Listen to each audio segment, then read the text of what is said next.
Hollywood, California, Monday, October 5th.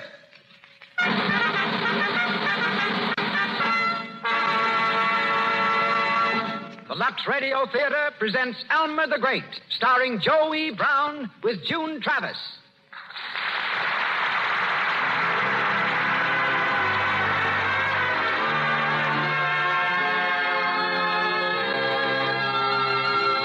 Lux presents Hollywood.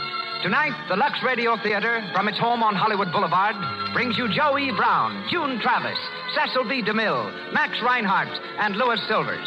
And from New York, Carl Hubble and Lou Gehrig, fresh from their deeds in the World Series. Gathered here to witness our performance is an audience filled with Hollywood notables. Welcome to the Lux Radio Theater.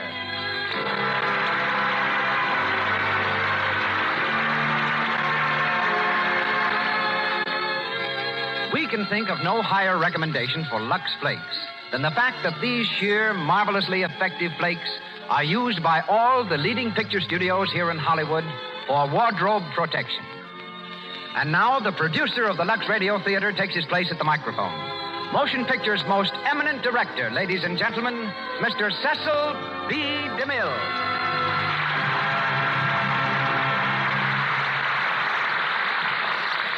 Greetings from Hollywood, ladies and gentlemen. Among the things for which Joey Brown is distinguished is the singular void between his upper and lower lips and his ability to play baseball. Both of these are probably the result of Joe's belief in the old Spanish proverb, a closed mouth catches no flies. But Joe caught flies, off and on, for 10 years as a member of minor league baseball teams. Later, he played exhibition ball with the Boston Red Sox. For 3 years, he kept a bench warm for the New York Yankees, and today is the owner of a semi-professional team in Los Angeles. But long before Joe ever struck out as a ball player, he struck out for a career in the circus. When only 9 years old, he became an acrobat. He was known as Master Joe, the boy wonder. His aerial feats were not limited to acrobatics, however. In 1907, at Montreal, he was persuaded to make a flight in an airplane glider. He sailed 50 feet in this pioneer venture, landed on his head, and broke a finger. But no records. Joe was earning $300 a week as the daring young man on the flying trapeze when he decided to turn comedian for 1/4 the salary. It was the wisest move in his career. A series of hit plays soon brought him stardom. Among them, the baseball comedy in which we hear Joe tonight, Elmer the Great. Hollywood was quick to sign him when he appeared on the West Coast. And after 9 years in pictures, Joseph Evan Brown remains among our top-flight comedians. June Travis is also appropriately cast as the leading lady in a baseball story, for she's the daughter of Harry Grabiner, vice president of the Chicago White Sox, and while at college played first base in an all-girls team. In pictures, June has played leads in Ceiling Zero and with Joey Brown in Earthworm Tractors. Tonight, we hear her in the role of Nellie Poole, owner of a small-town grocery store.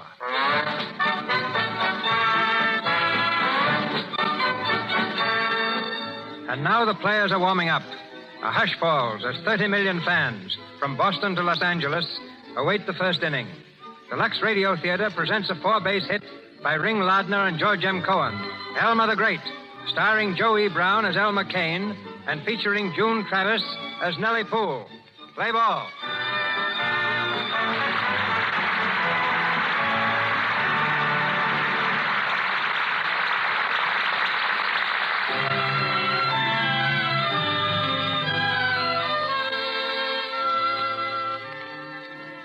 Our scene is Elmer Kane's home in the village of Gentryville, Indiana. It's 2:00 in the afternoon on February 22nd, Washington's birthday. And our hero, taking full advantage of the holiday, has still not come down for breakfast. As the curtain rises, Mrs. Kane, Elmer's mother, is busily setting the table in the dining room.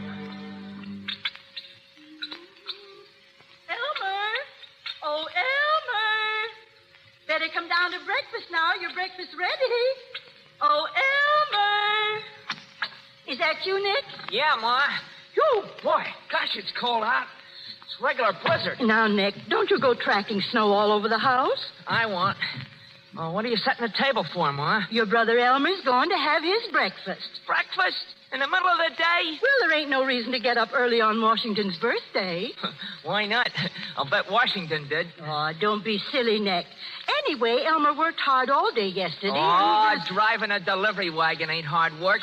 The horse knows the way, and the boy delivers the groceries. All Elmer has to do is sit on the front seat and go to sleep. Hello, Ma. Oh, hello, Elmer. Breakfast ready yet? In a minute. You can sit right down now if you want. Again. Say, that's the best news I had since dinner time last night. How are you, Nick? All right, Sleeping Beauty, and how are you? Oh, pretty good. A little tired, but pretty good. Oh, Elmer, Mr. Wade just telephoned. Said it was important. Wade? Oh, yeah, I know him. He wants you to call him back at the commercial house. Oh, he does, huh? Well, he's going to have a long wait. Bring on the ham and eggs, Ma, and let's get down to business. Maybe that's him again. Yeah? Well, if it is, you tell him that I ain't in. Hello? Oh, hello, Nellie. How are you? That's good. It's Nellie Poole, Elmer. Oh, gosh, what does she want? Here, Ma, give me the phone. I'll go and get you breakfast. Oh. Hello, Nellie. Yes. What? Oh, Mr. Wade. Yes, I know him. I was speaking to him yesterday. He's scout for the New York Ball Club. Well, what was he doing over at the store? Oh, yes? Well, listen, boss. You tell him he's wasting his time. I had all the league baseball I wanted when I was with Terrell Hutt last summer.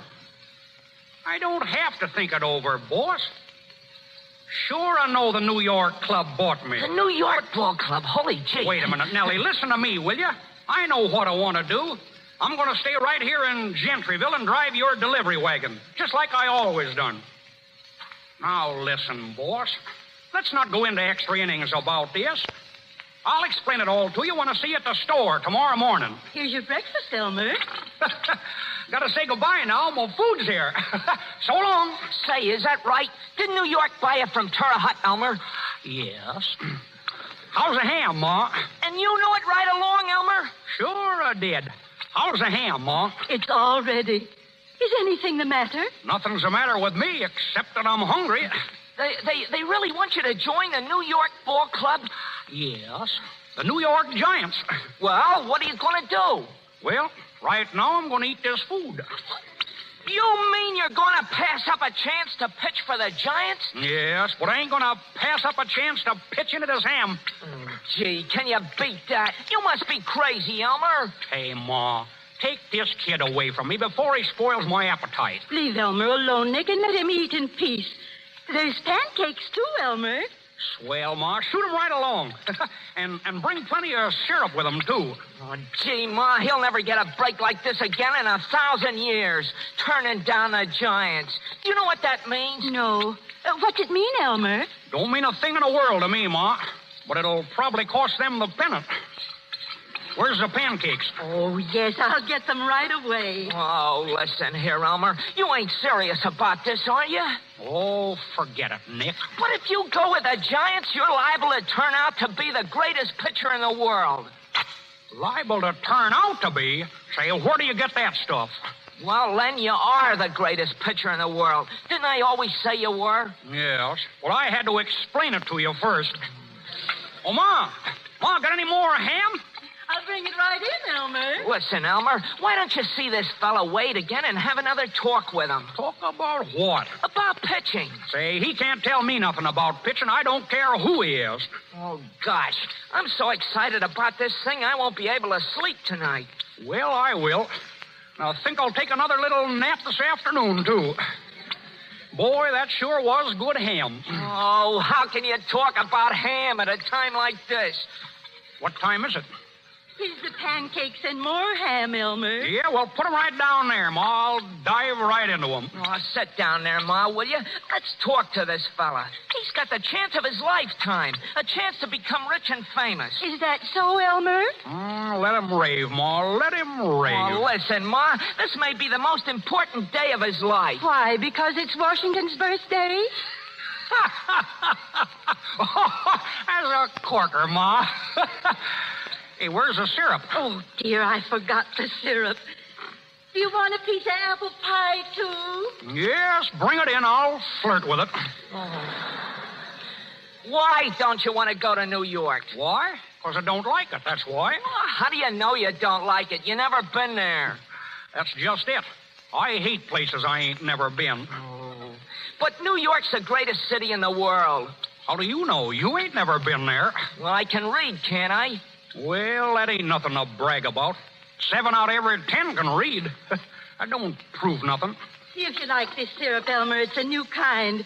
And here's the pie. Say, Ma, that sure looks scrumptious. Oh, gee, Ma. Can't you even try and talk some sense into him? He's passing up a fortune, I tell you. Gosh, I only wish I could pitch like him. Yes, so does Dizzy Dean. Say, if you were only as good as you think you are, you're not as good as Dizzy Dean, I'll tell you that right now. Who's Dizzy Dean? There you are. That's how good Dizzy is. Well, who is he? Who is he? He's the greatest pitcher in the world. Is he, Elmer? Well, I ain't saying a word, Ma. Got any donuts? Oh, donuts. Say, are you going to eat donuts on top of all that? Sure, why not? Fella's got to eat something to keep up his strength. And, Ma, better give me a glass of milk and a couple of bananas, too. Oh, ye gods. How many donuts do you want, Elmer? Oh, only 5 or 6. Don't want to spoil my supper. Hey, listen, somebody's driving up. See who it is, Nick. Oh, it looks like Nellie Poole's sleigh. Yeah, that's who it is. It's Nellie. Nellie. Oh, gosh. Why, Elmer, ain't you always glad to see Nellie? Well, sure I am, but not just when I'm starting my breakfast, I ain't. It's all right. You can begin all over again after she leaves. Answer the door, Quiet, Nick. All right, Ma. Hello, Nick. Hiya, Nellie. Come on in. Thanks. Good afternoon, Nellie. Hello, Mrs. Kane. Hello, Elmer. Hiya, boss. Just having a bite to eat. Oh, don't let me disturb you. Oh, it's all right. I ain't very hungry anyhow. Well, it's some day, ain't it? I'll say it is. Sit down and make yourself at home. Thank you. How's things at the store, Nellie? Oh, pretty well. People are still buying groceries. Everyone says it's wonderful the way you took over that store after your pa died and put it on a good paying basis. Yeah, with Elmer in town, any grocery store could make a big profit. Hey, that'll be just about enough out of you, young fella. Well, if you'll excuse me, Nellie. Of course, Mrs. Kane. I'd better get after those dishes. I'll see you before you go. Elmer. Yes? What's on your mind, boss? Well, I went over to the commercial house after I spoke to you, and I saw Mr. Wade again. Yes, I thought that was it. Well, I ain't going to go to New York, and you might as well not... Now, wait a minute. Now, listen to reason, Elmer. Wade is going to leave town in a few minutes. Yeah? I ain't holding them back. Oh, but you're passing up a wonderful opportunity. Why, Wade says you're the greatest pitching possibility of the season. He predicts you'll be a second Dizzy Dean. Boy, what a boost. Yeah, for Dizzy. Nick, will you run upstairs for a few minutes? I want to speak to Elmer alone. Oh, all right. But it ain't going to do no good. I can see that. You'll never be able to get anything through that swell head. He's a great kid, ain't he? Elmer, what's the matter? Why are you throwing this chance away? Oh, I got more reasons. Is it because you're afraid to go to New York? Afraid to go to New York? I wouldn't be afraid to go to Chicago. Oh, no. I mean because it's the big leagues. Is that what scares you? Scares me? Say, listen. I could take the whole 16 clubs in both leagues and make them look as though they never had a bat in their hands. Scared. Say, is that what that fellow Wade thinks? That I'm scared? Well, he's got to think something. Yeah? Well, I'd knock his block off if he said it to me. Elmer, they paid Terrell Hart $10,000 for you. Did you know that? I didn't get any of it. Oh. Oh, so that's the reason you won't go. I wouldn't go if they paid $1 million. Elmer, look at this. What is it? Your contract. I asked Mr. Wade to let me have it. It's all ready for you to sign. Yeah? Well, I ain't ready to sign it. Well, then you're out of baseball if you know anything about the game. I know all about the game. Well, here it is on the table in case you change your mind. Oh, Elmer, what's the reason for your acting this way? Why do you want to stay in a one-horse town like this when you've got a chance to get out and be somebody? There's no future for you here driving my delivery wagon. Oh, what is it? Tell me. You really want to know? Yes, Elmer. Well, Here, take a look at this watch. Your watch? Well? Well, open the back of the case. Oh. There. Now, you see? My picture. You carry my picture in your watch case. Yes. I never thought I'd get up courage enough to show it to you. That's the first time anyone's ever seen it outside of myself. But I don't understand. Gee, boss. Don't you know what I mean? Gosh, I'm miserable. I dream about you when I go to sleep at night. Even when I'm eating, I think about you. And sometimes when I'm driving a delivery wagon during the day, I make believe you're sitting beside me and I talk to you, just like you was there. No matter what I do, I can't get my mind off you. Oh, I know I got an awful crust for even having such thoughts. But this has been going on for years and getting worse every day. Had to come out sometime, I suppose. Well, now I guess you know why I've been acting like I was half off my nut. I'm sorry, boss. Please forgive me. It's all right, Elmer. Here's your watch. Yeah. Do you mind if I keep the picture in it? No. I don't mind. I don't suppose I got a chance in the world, have I? I mean, with you. I'm sorry, Elmer. You ain't gonna hate me, are you? No. You don't know how sorry I am. Oh, yes, I do. I ain't no darn fool altogether. I understand. Elmer. Yes? Elmer, I don't think you ought to come to the store anymore.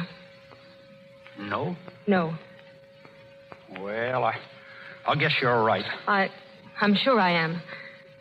Well, I've got to go now. I've got an awful lot to do. Well, goodbye, Elmer. Goodbye. Gosh. Hey, Elmer. Oh, what do you want? Did Nellie go? Yeah, she went. Well, what's the matter with you? Nothing. Why? Well, you look kind of funny. Well, what are you going to do about that offer? Oh, I don't know. I don't know what to do. Wait a minute. Yeah, sure, I know what I'm going to do. Hey, get that fellow Wade on the phone, will you, Nick? What? Get him on the phone. I'm going with a New York Giant. You mean it? Of course I do. You heard what Hooray! I said. Oh, boy! Hey, Ma, come on down here, Ma. Where's that contract? Where'd she leave it? Hello. Give me the commercial house right away. What's the matter, Nick? Elmer's going with the big leagues. He's going with the Giants. He's going to play ball in the big leagues, Ma. Elmer, are you really? Yes. I guess I'll be leaving for the training quarters pretty soon, Ma. Hello, commercial house. Let me speak to Mr. Wade. Was it Nellie who convinced you, Elmer? Yeah, I'll say she did. Hello, Mr. Wade. Oh, hold the wire a minute, Mr. Wade. Just a second. Here, Oh, yeah, Elmer. all right. Hello, Mr. Wade. This is Elmer Kane. Yes, I changed my mind, Mr. Wade. I'm going to pitch for you after all. Yeah, that's what I said. But wait a second, just a minute. I want to warn you about something. You better tell those big league batters of yours to button up their overcoats. Yes, because when I start speeding them in, there's going to be plenty of breeze. And I don't want to be responsible for giving anybody pneumonia. So long.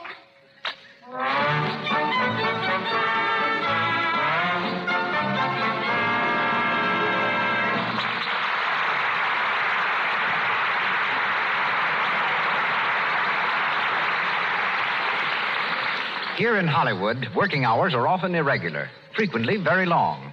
Wives often spend the evenings with each other for company. So here you have Mabel sharing the evening and Jim's radio with Mrs. Jim. Suddenly they hear... Pale hands I've loved beside the Shalimar. Oh, Mabel, that's the song Jim always sang when we first married. He was so proud of my hands. Doesn't he sing it now? No, I don't blame him. Dishwashing has made my hands perfectly horrid. Why, you poor lamb. Don't you know that Lux for dishes keeps hands soft and white? Honestly, it's like a beauty treatment right in your dishpan. You must try it. Lux Flakes do keep your hands lovely. Just because you have housework to do, dishes to wash, don't think that your hands need look rough and work-worn. They can stay as soft and white as they were on your wedding day. When you use Lux in the dishpan, hands are protected against roughening and reddening. Lux has none of the harmful alkali ordinary soaps may have. Lux does not irritate or dry your skin. Begin using Lux for your dishes tomorrow. And once again, Mr. DeMille. We continue Elmer the Great, starring Joey Brown as the modest baseball pitcher and featuring June Travis as Nellie Poole.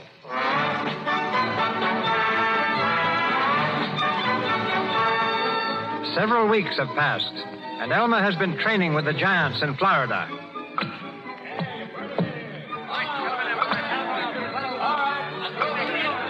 Elmer is a sensation, but he's been taking a good deal of ribbing from the other players and has twice threatened to quit.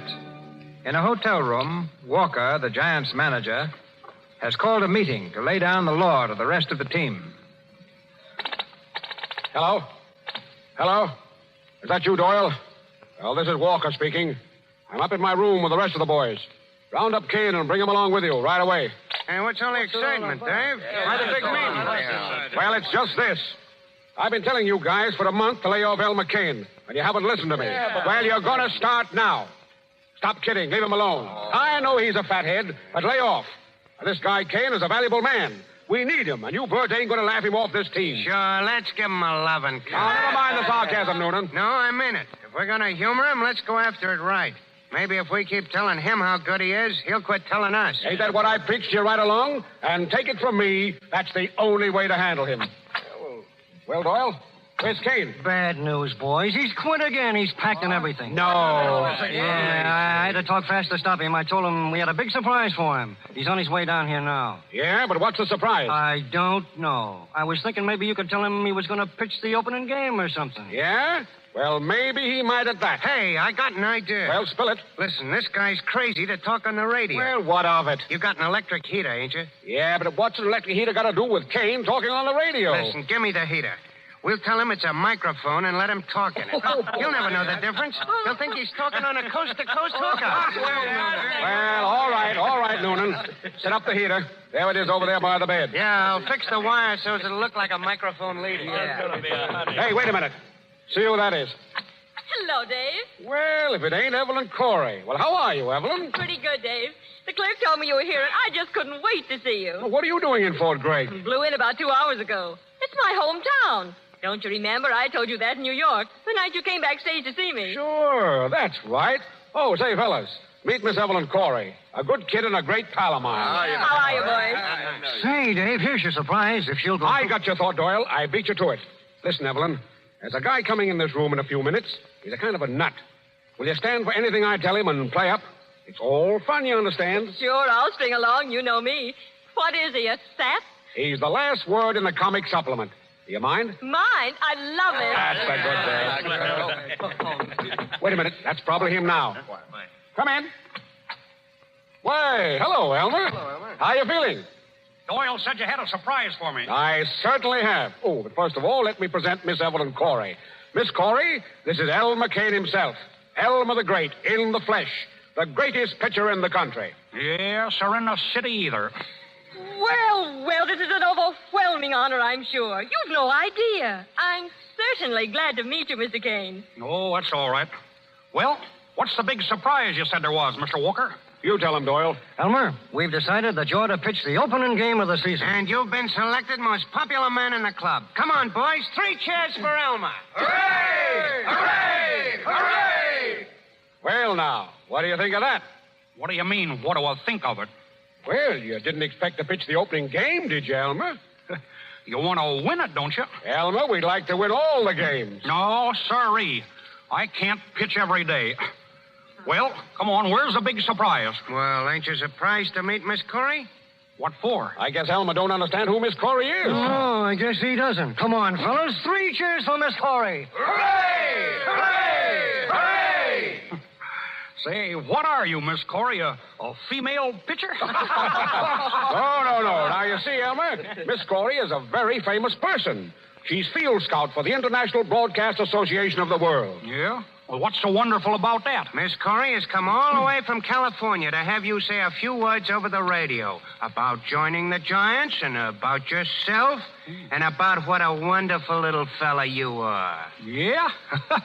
You mean You mean you want me to talk over the radio? Oh, yes, please do. Here's the microphone. All set up and waiting for you. All ready to shoot, ain't it, Miss Curry? All prepared. Yeah? What do you do? Just talk right smack dab into it? That's right.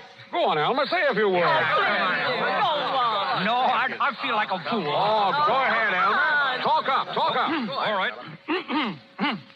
All right. Good evening, ladies and gentlemen. This is Elmer Kane speaking. Louder. They can't hear you. Oh, they can't? No. Okay. Good evening, ladies and gentlemen. This is Elmer Kane speaking. I wish all the little boys in America the best of good luck in baseball. The same as I, Lou Gehrig, and many others. I'm glad New York's has got me, and I guess New York's will be glad to get back into the World Series. In the World Series, I ain't going to use nothing. Only my fast and my downer. And I guess that'll be plenty. And how? Say a few words to President Roosevelt. What? Say a few words to President Roosevelt. He's listening in. Yeah? Yes. Good evening, President Roosevelt. This is Elmer. Elmer Kane speaking. Guess you're going to be at the World Series to see the 4 straight games won by I and the New Yorks. Well, good evening, ladies and gentlemen, and heaven bless all the little children, especially the baseball fans. Yours truly, Elmer Kane. Wait just a minute. Hello, Ma. How's the pancakes? Excuse me, ladies and gentlemen. I was just saying a few kind words to my mother. Always remember, a boy's best friend is his mother. For when she's gone, you'll never have another. Yours for clean sport, Elmer Kane. Now you can clap if you want to. Mighty good. Mighty fine. You were wonderful, Mr. Kane. You bet. The president will be more than pleased, I'm sure. Yeah, I guess I did look pretty good up there at that. I've got to give you a little kiss for that. A kiss? Mm-hmm. Well, all right. Oh, wait a minute. What was that? The dinner bell. The dinner bell? Excuse me, folks. I got a very important date in the dining room.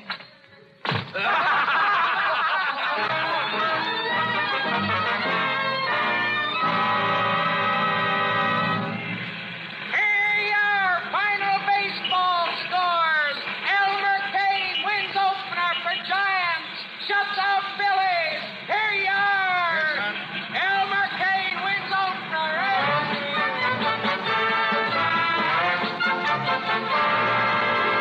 Hello, everybody. This is Jerry Osborne, the Daily Express sports reporter, giving you the latest news of the sporting world. Well, folks, the baseball season got off to a big start today with Elmer Kane, the hayseed hurler, leading the Giants to a shutout victory over Philadelphia. Kane pitched one of the greatest games I ever saw.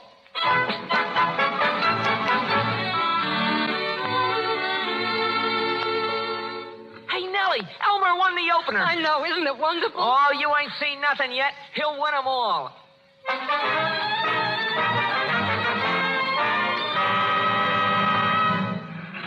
Baseball extra! Kane wins 17th straight game. Giants get pennant. Detroit Tigers take American League race.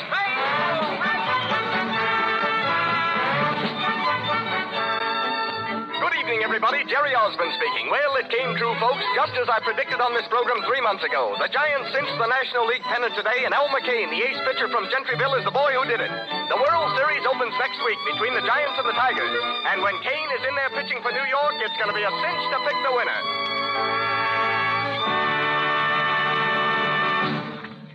Gee, it's good to see you, Evelyn. Sit down. Thanks, Dave. You had my telegram, huh? Yes, now let the show flat in Pittsburgh. What's the excitement? Oh, it's Kane again. He's walking around in a daze. He didn't sleep a wink on the train last night. Never closed his eyes on the whole jump to Detroit. What do you suppose it is? Oh, I don't know. But there's one thing certain. The World Series starts Thursday. He's got to work 2 out of the first 4 games, or we're sunk. And I'm depending on you to get him right. Well, I'll do my best, Dave. Atta girl. Listen, he's on his way up here right now. Okay. Say, Dave, you know this is the 3rd time this season you've sent for me. You might as well put me under salary, and I'll travel with the club as Kane's keeper. I wish you could. But find out what's on his mind, will you? You can make him talk.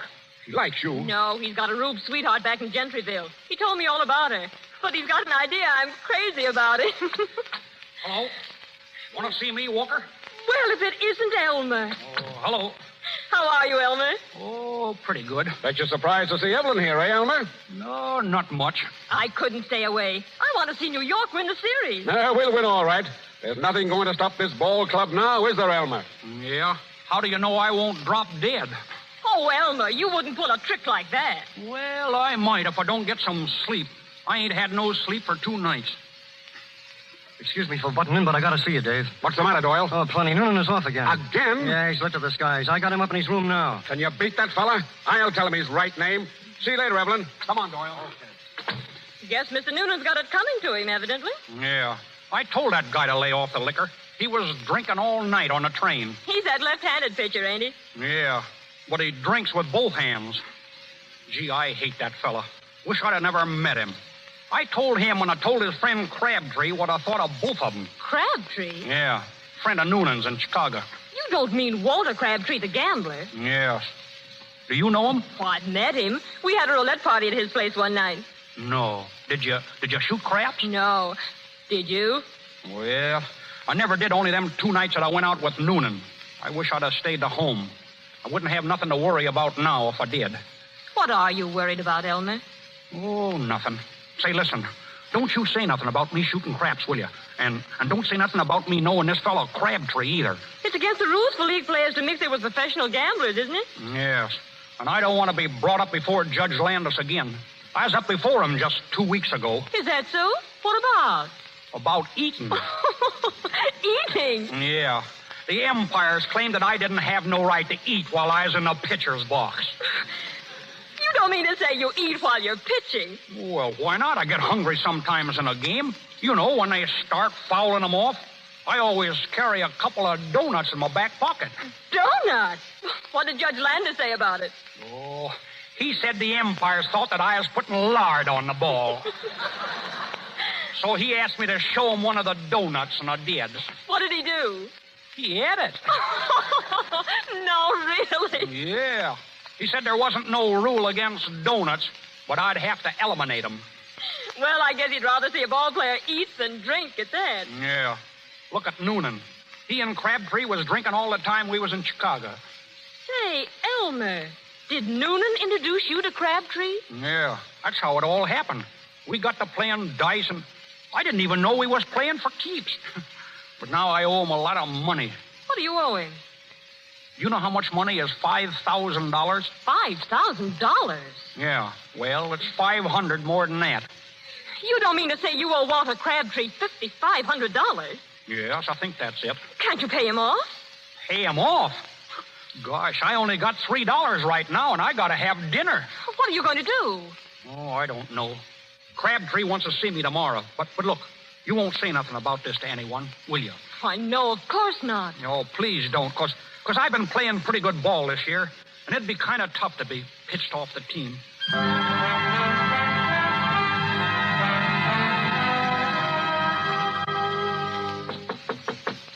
Come in. Hello there, Kane. Oh, hello, Mr. Crabtree. All alone? Yeah. Sit down. Thanks. Well, I suppose you know why I'm here, Kane. Yes. But I ain't got it, Mr. Crabtree. I ain't got but only a few dollars. Look, you'll have to give me more time. I'll dig it up someplace. Honest, I will. Oh, that's all right. Now, don't get excited. I'm not going to rush you, son. Oh, no? Why, of course not. After all, what's $5,500? Chicken feed. Chicken? You don't say. Sure. That's all it is to me. Chicken feed. You know, as a matter of fact, I came here tonight for the express purpose of telling you not to bother about it. Yes? You mean I don't have to pay you? That's the idea. Well, say, that's swell. But I owe it to you, don't I? Well, I'll tell you. You see, Kane, you know, you're in a position to do me a little favor. And maybe make a little something for yourself on the side. Say, what are you getting at, mister? Well, I'm plain spoken, Kane, so here it is in a nutshell. Now, I'm willing to forget that little debt and cut you in on a percentage of all I win betting on the series. Oh, you mean you're betting on the Giants to win? Say, you understand. You weren't born yesterday. I'm betting on the Giants to lose. Oh, see. You want me to throw a game, and then you'll call everything square. Is that it? Yes, that's it. Get out of here. What? Get out of here before I bust you one in the nose. Now, just a minute. You heard what I said, didn't you? I ain't throwing no ball game for anybody. Now, listen, Rube. Get out of here, I tell you. All right. But get this. You'll either play ball my way, or you won't play ball at all. No, how are you going to stop me? Well, there's more than one way to skin a cat. Yes, and there's more than one way to skin a set of knuckles, too. You get out of here before I lose my temper. Go on. Now, keep your hands to yourself. I'm going. You bet your life you are. But don't forget this. I've got plenty of dough on this series, and I'm not going to lose it. I've been up against suckers like you before, and I know just how to handle you. So long, Rube. Dirty, four-flushing crook.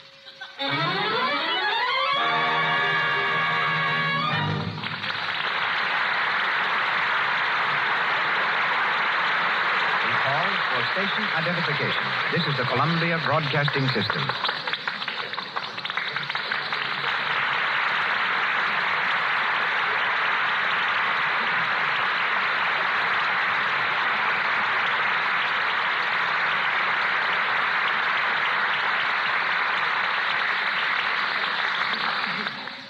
Our play, Elmer the Great, starring Joe E. Brown with June Travis, continues shortly. While we are in the middle of the greatest baseball comedy of the season out here in Hollywood, the greatest baseball drama of the year is being enacted in New York. There, the World Series between the Giants and the Yankees is at its peak. This week, the star of the Giants, Carl Hubbell, and the Yankee slugger, Lou Gehrig, have their pictures on the cover of the magazine Time, an honor reserved for the outstanding personalities of the week. The Lux Radio Theater is proud to present both these stars direct from New York. All right, New York, batter up. You know, Lou, I seem to remember you saying that the Yankees would win the World Series by Monday night. Well, Carl, can I help it if it rained last Thursday? It didn't rain today. No, and it didn't rain Thursday either. I kind of wish it had, Lou. You Yankees sure gave it to me Sunday, and your homer cinched it. Well, I was lucky, Carl. It was the biggest curveball in the world, but it was about time. I'd batted against you for quite a while without even getting a loud foul. And that Schumacher, was he tough today? He sure pitched a ball game. What was it he threw you when he struck you out in the third with the bases full?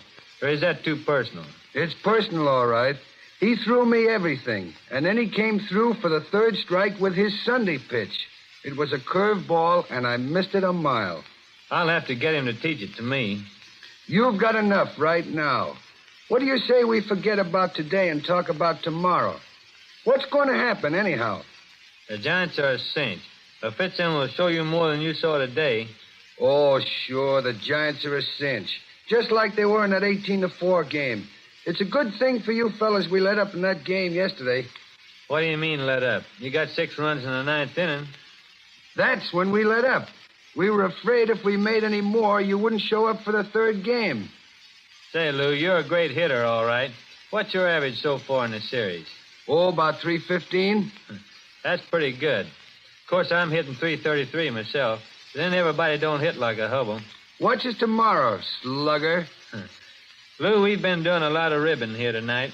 There's one thing I want the folks to know, and that is that last week you were voted the most valuable player in the American League for the 4th time. Yes, and I want the folks to know that you got the same award in the National League. Yes, but that was before they heard Joe E. Brown in Elmer the Great. Speaking of Joe, I bet it's tough on him missing the series. You know how crazy he is about baseball. I don't know. It seemed like he's pitching a pretty good game out in Hollywood tonight. By the way, Lou, who's going to pitch for the Yankees tomorrow? Looks like Gomez. And then we all go home for the rest of the winter. Why don't you have dinner with me tomorrow night, Carl? We're going to have Yankee bean soup, Yankee pot roast. Wait till after Wednesday and eat with me. I'll treat you to some of the best giant raspberries you ever saw. Sort of a celebration, you know. And then I'm going back to Meeker, Oklahoma, and get in some hunting and fishing. What are you going to do after the series, Lou? Well, tomorrow night, I'm going to sleep about 2 days. And then I'll figure out some way of spending the big end of the series money. That'll be my toughest problem.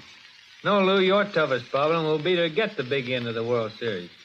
Well, Carl, we'll see about that tomorrow. So long. See you at the ballpark. Good night, Hollywood.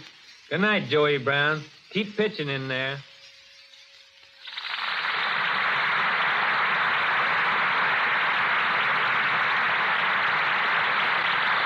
We come to the final inning of Elmer the Great, starring Joey Brown and featuring June Travis. After turning down the gambler's proposition, Elmer pitched the opening game of the World Series and won it. 5 games have been played since, and the score is now tied, 3-3. The winner of the next game will, of course, win the series. The night before the great battle, we find Elmer in a restaurant, looking vaguely at the menu. A young lady approaches his table. Hello. Oh, hello. You're Elmer Kane, aren't you? Yes, that's right. I thought I recognized you. I was sitting right over there at that other table, and I said to myself, I'll bet that's Elmer Kane, the famous pitcher. Yeah, I guess I am pretty well known, all right. I should say you are. Your picture's always in the newspapers. But, you know, I don't think they do you justice. You're really much handsomer in real life. Oh, go on. No, I mean it. Yeah? Uh-huh. Well, you should have seen me when I was a baby. Sit down. Oh, Mr. Kane. What's your name? Oh, Dolly. Dolly Williams. Dolly Williams. Well, I certainly am pleased to meet you, Dolly. I was just having a little snack. Will you join me? Oh, no, thanks. I didn't come over for that. All I want is an autograph. Oh, you mean you want my name written down? That's right. I'm making a collection, you know. Sure. Well, now, wait. Let's see if I got a piece of paper. Oh, I have one right here. And here's my fountain pen, too. See, that's kind of a big piece of paper for just my name, ain't it? Well, I'll write it good and big, right smack across the middle. Oh, no. Look, just right down here near the bottom, a little bit to the right. You see, I want to paste one of your pictures in the center of the page. Oh, sure. Well, wait a second now. I gotta write it nice and plain. Mm-hmm. Capital E, L-M-E-R, comma. Capital K-A-N-E, Kane. Elmer Kane, there you are. Oh, thank you, Mr. Kane, ever so much. Oh, that's all right. Any time at all. Big-hearted Elmer, that's me.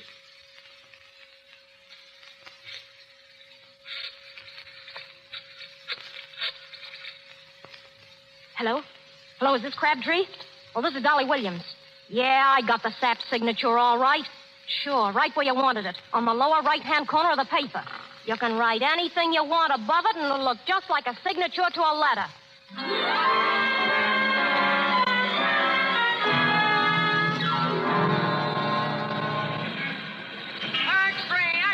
Elmer Kane involved in baseball scandal. X3, Elmer Kane out of baseball. X3, paper!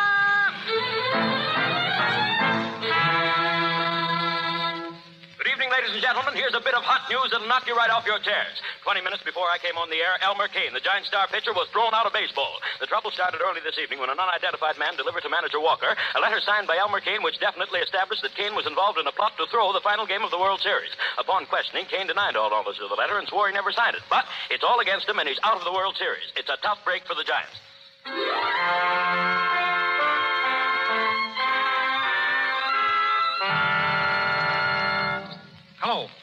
Hello, Mr. Walker?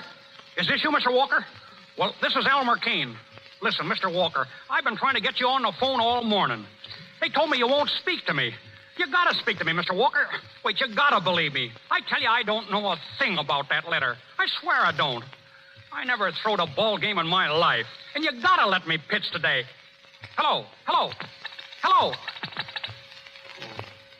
gosh. Come in. Hello, Elmer. Boss. Elmer. Oh, gosh, boss. Oh, gosh, it's good to see you. I just got in. I heard about it last night, and I came right away. I thought you might need somebody now. Yeah, I do, boss. How did it happen? Oh, I don't know. That's just it. I don't know what it's all about. You mean you didn't agree to throw the game? Of course I didn't. Nellie, I ain't no crook. But why are they all saying you are? Oh, it's that letter. Some fella came to the hotel last night and slipped a letter under Walker's door. It said that I got $10,000 from some gamblers and that I was going to allow a lot of hits this afternoon. It was like an agreement between me and the gamblers. And at the bottom, my signature. Elmer. Yes, there it was in black and white. But I never signed nothing like that, boss. Was it really your signature? Yeah, that's the funny part about it. It was. Well, then you must have signed it, Elmer. No, I didn't, I tell you. You gotta believe me, boss. Oh, I do believe you, Elmer, but... Yeah, I know. But it looks awful bad, don't it? Well, did you tell Walker you knew nothing about it? Sure I did. A lot of good it did me. The whole team was sitting around, and not one of them thought that I was telling the truth. They wanted to beat me up. Oh, gosh, Nellie. I ain't got a friend in the world. Everybody's against me. Don't say that, Elmer. I'm not against you. And I'm your friend. You know that. Yeah, sure, I know it. Gee, it was swell of you to come, boss. I can't tell you what it means to have somebody to talk to. You don't have to leave right away, do you, boss? No, Elmer. I'll stay just as long as you want. You mean it? Of course I do. And I won't ever leave if you don't want me to. I don't get you, boss. That's just it, Elmer. You do get me, if you still want me. Nellie. Oh, gee, Nellie. No, you're just sorry for me, that's all. You're just taking pity on me. No, Elmer. It isn't that. Oh, sure it is. How could you love me now? How could you have anything to do with a guy like me? I thought I was a big shot. I went around blowing off like a steam engine. Well, what am I now? Just a hayseed. A hayseed crook. No, I ain't gonna let you do it, Nellie. Oh, Elmer, listen. This isn't anything new with me. You told me that you would love me for years. Well, I've loved you, too. I sent you away because I thought it was the thing to do. I wanted you to make good. Well, you need me now, Elmer. You need me, and here I am. Gosh, Nellie. Gosh. I ain't dreaming, am I? No, Elmer. Then could I kiss you? Of course you can. Oh, gee. Well, now what are you going to do? Oh, I don't know. I guess I'll just pack my bags and go back home. Oh, no, not yet. Why not? But don't you see? It'll look like you're running away. You've got to stay and fight this thing out. Oh, what's the use? The game's going to start in a few minutes. Now, never mind this game. Think of the future. I ain't got any future. Not in baseball, anyway. Walker's got that letter, and he won't even listen to me. Oh, Elmer, are you sure you didn't sign it? Of course I am. Gee whiz, I ought to know. Now, wait. It isn't a forgery, is it? Well, it don't look like it. All right, if it's genuine, you must have signed something, Elmer. But I tell you, I didn't. I ain't signed a thing. I ain't even... Wait a minute. An autograph. What? I signed an autograph. Elmer, where? In a restaurant. Oh, no, I mean on what? On a piece of paper. A big piece of paper. Elmer, was there anything else written on it? No, it was all blank. That's just what it is. Somebody got hold of that paper, and then they wrote the letter so it looked like that I signed it. Oh, Elmer, that's it. I'm sure that's it. Yeah, that's it. But how am I going to prove it? Well, go to Mr. Walker and tell him the whole story. Oh, he wouldn't believe it. He might. No, not a chance. Well, see him anyway. Where is he? Over at the ballpark. Quick, jump in a cab and get over there right away. Okay, I'll do her. Where's my hat? Oh, never mind your hat. Oh, all right. I'll see you later, Nellie. So long, boss.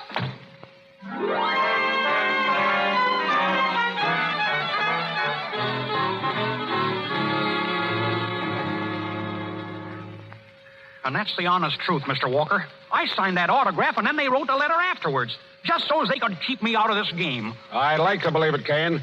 No, there's a little too much against you. In the first place, I happen to know that you owe Walter Crabtree $5,500, a gambling debt. Yeah, that's right. But that don't prove nothing. Crabtree is betting on the Tigers. He's the guy who's behind the whole business. He had that letter delivered to you so you'd throw me off the team and the Tigers would win. No, it sounds a little bit too good, Kane. Too good to be true. And you won't let me pitch? Not for $1 million. You better beat it now before the boys come in from practice. One of them might take a swipe at you. Wait a minute. Wait, Mr. Walker. Will you do one thing for me? Well, what is it? Will you let me take a look at that letter? What do you want with it? Oh, I just want to look it over, that's all. All right, if you think it'll do you any good. Let's see. Yeah, it's typewritten, ain't it? Well, anything wrong with it? No, I guess there ain't. That's your signature, isn't it? Yes, Elmer Kane. Hey. What? Hey, look. Look at what? Look at my name there. Well, what of it? Well, wait, you see where it says yours truly? Yeah? Well, look at the letter Y and the word truly. I'm looking at it. Well, don't you see? See what? That Y comes down and crosses over the L in Elmer. Yeah, so what? Wait a minute. I get it. It crosses over it, you see? Over it. The typewritten letter comes down and crosses over the letter that I wrote. Holy gee. That proves it, Mr. Walker. That proves that all this typewritten stuff was put in after I signed the paper. Holy gee. Now, you believe me now, don't you, Mr. Walker? I'll say I do. Then I can pitch today? You bet your sweet life you can. Get out on that field and warm up. Warm up? Say, I ain't been cool since February.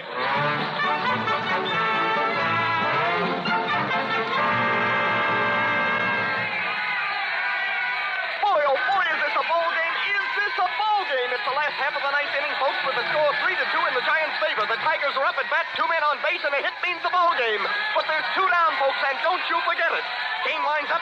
Here it comes. Strike 2. It's 3-2 now. 3 balls, 2 strikes, 2 men on base, and 2 down, and the crowd is going mad. Kane's got the ball now. He's looking toward the catcher for instructions. This may be the last pitch ball of the season, folks, and little Elmer isn't taking any chances. He wipes his hands on his shirt. Now he's winding up, and here it comes. Strike 3, and the batter's out. It's all over, folks. It's all over. The Giants win, and the fans are going wild. They've surrounded Elmer Kane down there on the field, and they won't let him go. I'm going down to see if I can get him to say a few words over the air. Stand by a minute, folks. Hey, wait a second. Wait a second, folks. One at a time. One at a time, folks. Elmer. Oh, Nellie. Oh, Elmer, you were wonderful. Yes, I guess I was pretty good at that. Mr. Kane, will you say a few words to the radio audience? Radio, huh? Yes. Hey, wait a second. The last time I spoke over the radio, I was talking into an electric heater. This ain't no fake, is it? Of course not, Mr. Kane. There's a million people listening. Go ahead, Elmer. All right. Howdy, radio and baseball fans. Now that the World Series is over and I won the game for the Giants, I want to let you in on a little secret. Wasn't no surprise to me at all. The trouble is, I knew how it was all going to turn out right from the start. Trouble is that a bashful fella like I has got to make it look difficult. Otherwise, people wouldn't believe you. I could go on for hours talking about myself and telling you how I done it. Only I always say that a fella should not brag about himself. I've always made it a rule never to talk about myself. And in closing, I want to tell the followers of the New York Giants that you don't have to worry none about the pennant again next year, as your old friend Elmer Kane and myself will be out on the field in a Giants uniform. So long, folks. Oh, yes, and don't forget to read the story that's running the serially in all the newspapers next week. And before I forget it, hello, Ma. You better start the cook stove going. Me and Nellie are on our way.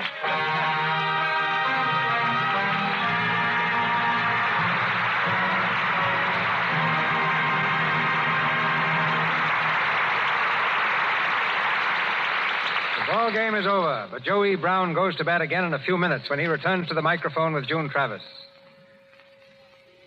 No man occupies a more exalted position in the theatrical world than tonight's guest, Dr. Max Reinhardt, an energetic and inspired worker in the theater since he was 20.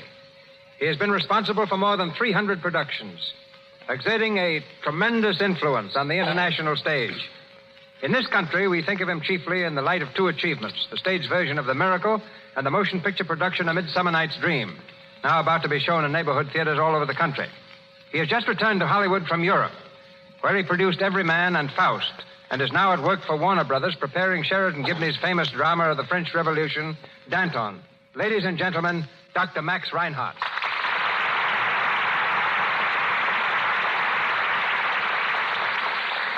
Thank you, Mr. DeMille. There is one point, ladies and gentlemen, that our host neglects to mention. The fact that he was the first to acquaint me with Hollywood motion picture methods. That was several years ago when I was his guest at the making of the King of Kings. I had a reason for not referring to that episode. As I recall it, Doctor, motion pictures at that time impressed you very slightly. Quite true. I thought silent films far too limited to become a real drama. But with the coming of sound, the screen jumped further ahead in a few years than the stage had been able to crawl in centuries. And now you have the satisfaction of realizing that your production of Midsummer Night's Dream started a cycle of Shakespearean pictures. Romeo and Juliet has just been released here, while As You Like It is running in England. Shakespeare, I think, has been greatly misrepresented. Scholars have tried to make him an artist who wrote only for the poetic and intellectuals. Nothing could be further from the truth. Shakespeare wrote for the entertainment of the average person. He is responsible for some of the greatest melodrama, the most delightful comedy, and the loveliest romances in all literature. And surely, his humor is not above the head of anyone. When Joey Brown played the part of Flute in the Midsummer Night's Dream, I felt he was exactly the comedian Shakespeare had in mind. And now that Shakespeare has come into his own in pictures, I am convinced he offers an equally great contribution to the radio. In his time, there was no elaborate stage scenery, no beautiful costumes, no stage technique. Hence, he wrote for the ear. His magic phrases fired the imagination and, to my mind, contain a treasury of values for the radio. Perhaps someday we will hear them. And I know of no other man, and no other program capable of giving them a finer, truer presentation than the man and the program responsible for so many entertaining hours in the past, Cecil B. DeMille and the Lux Radio Theater. To all of you, my thanks and good night. Good night, Dr. Reinhardt.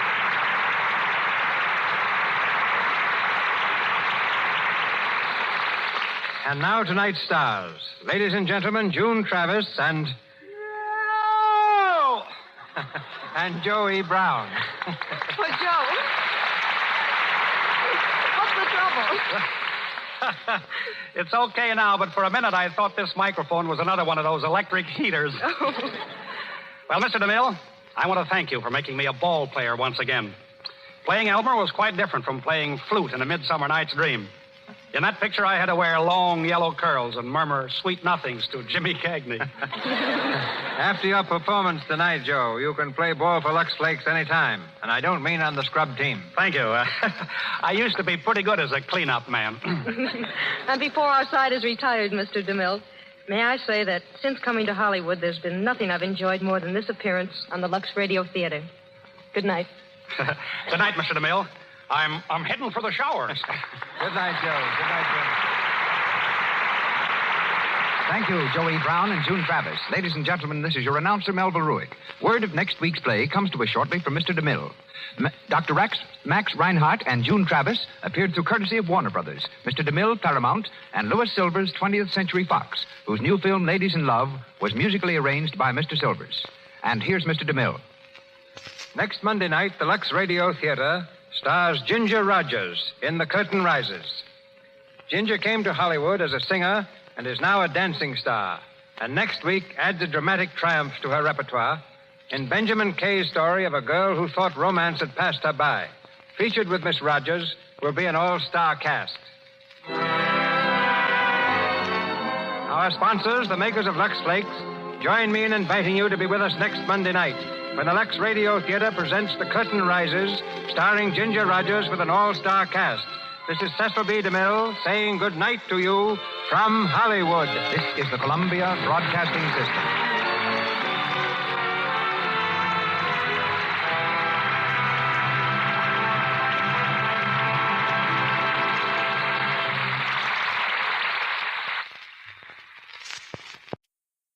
Hollywood, California, Monday, October 12th.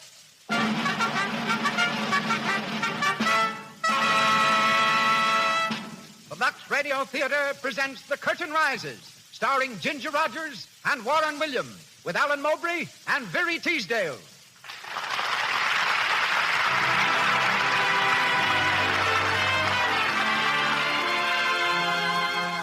Lux presents Hollywood. Our stars, Ginger Rogers, Warren Williams, Alan Mowbray, and Very Teasdale. Our play, The Curtain Rises. Our guests, Doris Kenyon and Mrs. Leela Rogers, dramatic coach and mother of tonight's leading lady.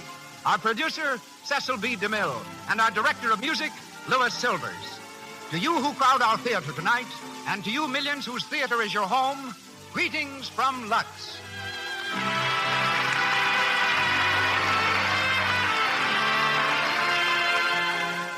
This hour in Hollywood comes to you with the good wishes of the makers of Lux Toilet Soap, the pure white soap whose active lather and delicate perfume have made Lux Toilet Soap the favorite beauty care used by 9 out of 10 of Hollywood's leading stars and lovely women everywhere.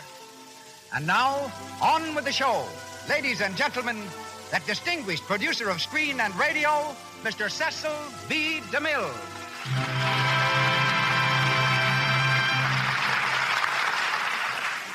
Greetings from Hollywood, ladies and gentlemen. Just 444 years ago today, Christopher Columbus made good his promise to see America first. He discovered a new hemisphere, and we celebrate the occasion by discovering in Ginger Rogers a new star. It's true that Ginger has appeared in many pictures. She's the young woman of Fort Worth who came to the screen in Young Man of Manhattan. As a singer and dancer, she has few, if any, equals. Yet every time she asks a producer for a dramatic role, our young star is in the position of Christopher Columbus, who, as a young tar, was thrown off a ship because the captain swore he'd never be a sailor. Tonight, however, Ginger's ambition to play a straight dramatic role is fulfilled. We shall hear her as Elsa Carling in the Lux Radio Theater's drama, The Curtain Rises, by Benjamin Kay. Playing opposite Ginger is Warren Williams. When a youngster, Warren was the dashing hero who laughed at onrushing locomotives and snarling villains and consistently rescued lovely ladies in the early serial films. Graduating to the stage, he returned to pictures, played Julius Caesar for me in Cleopatra, and will be seen next in Go West, Young Man. He performs tonight in the role of Ronald Phillips. Alan Mowbray will be heard as Gregory Matthews, and Very Teasdale as Carol Stewart. And now, The Curtain Rises on The Curtain Rises, starring Ginger Rogers and Warren Williams.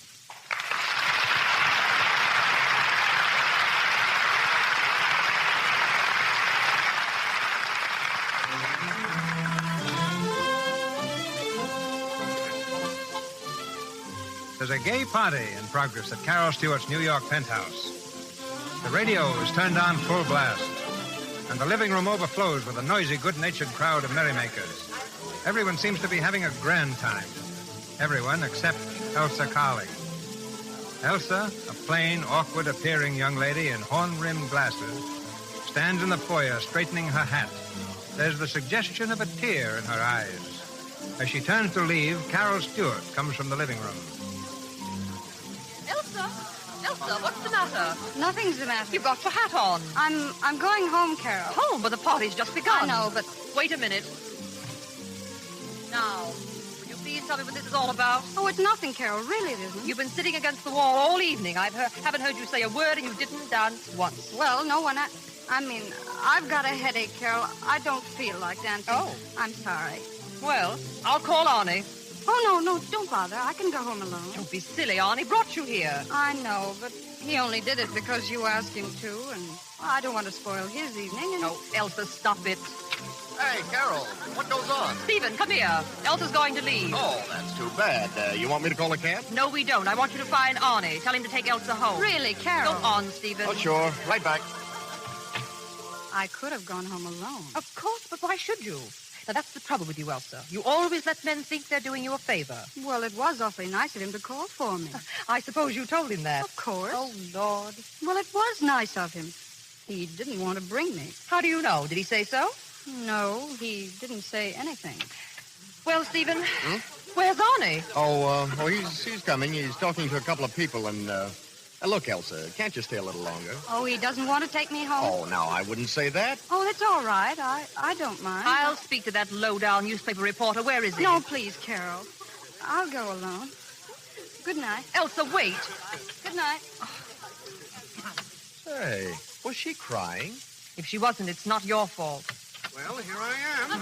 Just a wee bit late, Arnie. The press is never late. Where's our little wallflower? She's gone home. Oh. Yeah? Well, you needn't look so pleased. What's the matter with her? She said she had a headache.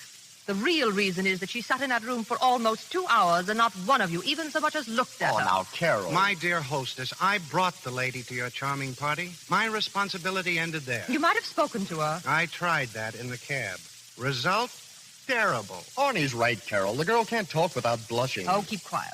Elsa's one of the nicest girls I know. Granted, but she's a prim little old maid. Elsa isn't an old maid. She's younger than I am. Being an old maid hasn't anything to do with age, Carol. Some girls are old maids at 18. Oh, poor Elsa. There you are. When you think of her, you say, poor Elsa. You're sorry for her. Yes, I am. She's missing so much in life. Inside, she's so sweet and sympathetic and clever. Well, she is clever.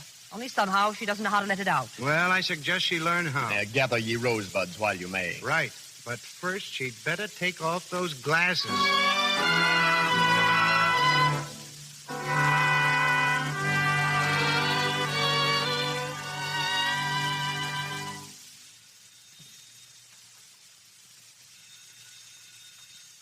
Hello? Elsa, darling. Where have you been hiding? I haven't seen you for ages. You've taken the studio?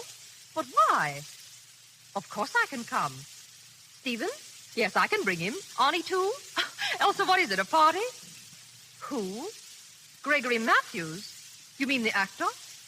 Well, I don't know. I'll try. Maybe Arnie can get him to come. Elsa, you got me all excited. What's it all about? Well, I know, but... All right. All right, tomorrow at 9.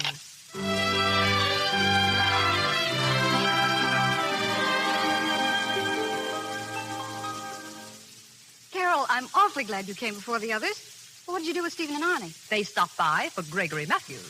Oh, then he is coming. Arnie says so. A newspaper man can usually get what he wants from the theatrical profession. Well, so this is your studio. Do you like it? It's grand. What's the idea? Oh, I have an income of my own. I can afford to have a place for myself. But Elsa, you have a lovely home, so that's not the reason. Oh, Carol, my home has always been a prison. No, I don't mean that exactly. The prison was largely myself. First my outside self, and then my inside self. Outside? Inside? What in the world are you talking about? Look here, Carol. You're engaged to be married, aren't you? Yes. You love Stephen, and he loves you. Yes. He kisses you, doesn't he? Of course. Carol, do you know that I've never been kissed? What? Oh, I don't mean by my father or by my uncles or at silly parties. I mean by a man, a strange man. Is that why you've taken this studio, in order to be kissed? I thought you'd understand. Oh, I'm sorry, dear. I didn't mean it that way. Carol, you're the only one I can talk to. Please let me tell you. Go on, dear. Well, I know what's the matter with me. I'm not pretty. I never was. I have no charm for men. Even as a little girl, I used to see boys putting their arms around other girls and stealing kisses. Oh, I wanted that, too. I want it now. But, darling... I want romance, Carol. I want what every girl wants. Love, kisses, and the arms of a man around her. But what in the world has all this got to do with your taking a studio and Gregory Matthews? Well, I want to see if I can't arrange to have Gregory Matthews give me lessons in acting. Lessons in acting? But you surely don't expect to become an actress. Well, no. But you see, I've seen all the plays that Matthews does. I know all the parts. I got the books and studied them. And I feel now that all I need is a little coaching. Oh, I see. If you took lessons, you and Gregory Matthews could play all the love scenes together. Is that it? Oh, Carol, really? Now, don't tell me that's not the reason. Well, maybe. You've got a crush on Gregory Matthews, haven't you? I haven't. I mean, I don't know whether I have or not, but lessons in acting won't do me any harm. Elsa, you're a fraud. But I can't say I blame you. It must be rather nice to be kissed by Gregory Matthews, especially when it's your first kiss. Carol, am I wicked in thinking this way about it? Thinking isn't wicked. I mean, it isn't wrong for me to plan this. Oh, of course not. Yet I'm a little worried about one phase of it. What's that? Suppose the handsome Mr. Matthews gives you lessons, and you play scenes together, and you really fall in love with him. Won't you be letting yourself in for a lot of suffering? I'll take that chance. At least I will have lived for a little while instead of going along as I am now, just nothing at all. I'm willing to feel hurt. Even pain is an emotion. And that's why you're giving this party, to meet Gregory Matthews. Yes. And now that it's here, I'm just a little nervous. I don't know how to explain it to him. Oh, don't worry. You'll find a way. But if I could speak to him alone. Of course, darling. I'll get rid of the others. You leave it to me. You'll have Mr. Matthews all to yourself. Oh, thank you, Carol. You're such a comfort.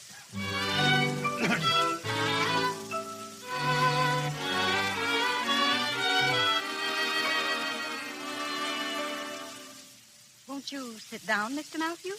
Thank you. But don't you think we'd better join the others? Oh, no. I was telling Carol of something I particularly wanted to ask you, and she was good enough to arrange this. Oh, indeed. Yes. An actor's life must be such an interesting one, Mr. Matthews. Yes, it is interesting, but it means work, more than you have any idea. Now, we actors have very little time to ourselves. I think I've seen you in everything you've played. So? I like the play Late Blossoming best. That love scene in the orchard. After the soldiers have gone. Oh, it's so lovely. Yes, it was a beautiful scene. You liked it, eh? Oh, you play it magnificently. Thank you. Now, a difficult scene with so many undercurrents of emotion, so many nuances, needs the most perfect timing. Later this season, I'm going to put on Romeo. And, of course, Juliet. I have always believed Romeo a splendid part for me. Oh, yes, a lover. You play love scenes with such fire, such passion. Why, in Late Blossoming, when you kissed Dorina. Yes, of course. Now, Miss Carling, you said there was something you wanted to ask me. Oh, well, I hardly know how to ask it, but... Mr. Matthews, I'd like to have you give me lessons in acting. Lessons? Oh, it wouldn't be difficult. You see, I've studied all your plays. I know all the parts by heart. I got the books and studied them. But, Miss Carling, this is impossible. Oh, I realize how busy you must be, Mr. Matthews, and, of course, the fee. I hate to talk about such matters to you, Miss but... Carling, please, this is very distressing. Don't you understand that I'm not to be hired? Oh, of course. That's what makes it so difficult to talk of a fee. But I wouldn't care what the fee is. I'd consider it a great favor. It's not a matter of a fee or a favor, Miss Carling. I simply cannot entertain your suggestion, not for a moment. Me, Gregory Matthews, give lessons? It's preposterous. Please consider this final. Final? I said final. Oh, I'm sorry. Forgive me for taking up your time. My dear girl, here, stop it. Stop it. I can't. But you must. I don't like to see a woman cry. I can't help it, but I don't feel like being a teacher. I can't help it if I feel like crying. Well, there's something to that, of course. Tell me, does it really mean so much to you, this learning to be an actress? Oh, yes. Well, I have a suggestion to make. Yes? Yes. Remember, it's only a suggestion. I'm not sure that could be done. What is it? Well, at the theater, we have what is called an understudy. You know, an actor who learns all the parts. Now, this understudy, what's his name? Phillips. Yes, Ronald Phillips. He's a very capable fellow. Of course, he hasn't my appearance or my ability. But he knows his business, and he's quite poor. Understudies, you know, get little pay. I'm sure he'd be glad to give you some lessons and be very grateful for the fee. Well, what do you say, Miss Carling? Well, do you think he'll come? I will tell him that you are a very dear friend of mine, that I'm very much interested in you. Oh, don't worry, I will arrange it. Then, if he teaches me, and if I learn awfully well, then will you play one scene with me? Yes. When he tells me that you've learned how to act, I will play one scene with you. Now, shall we join the others? Yes, Mr. Matthews. Thank you so much. Oh, come along, and for heaven's sake, put some powder on your nose.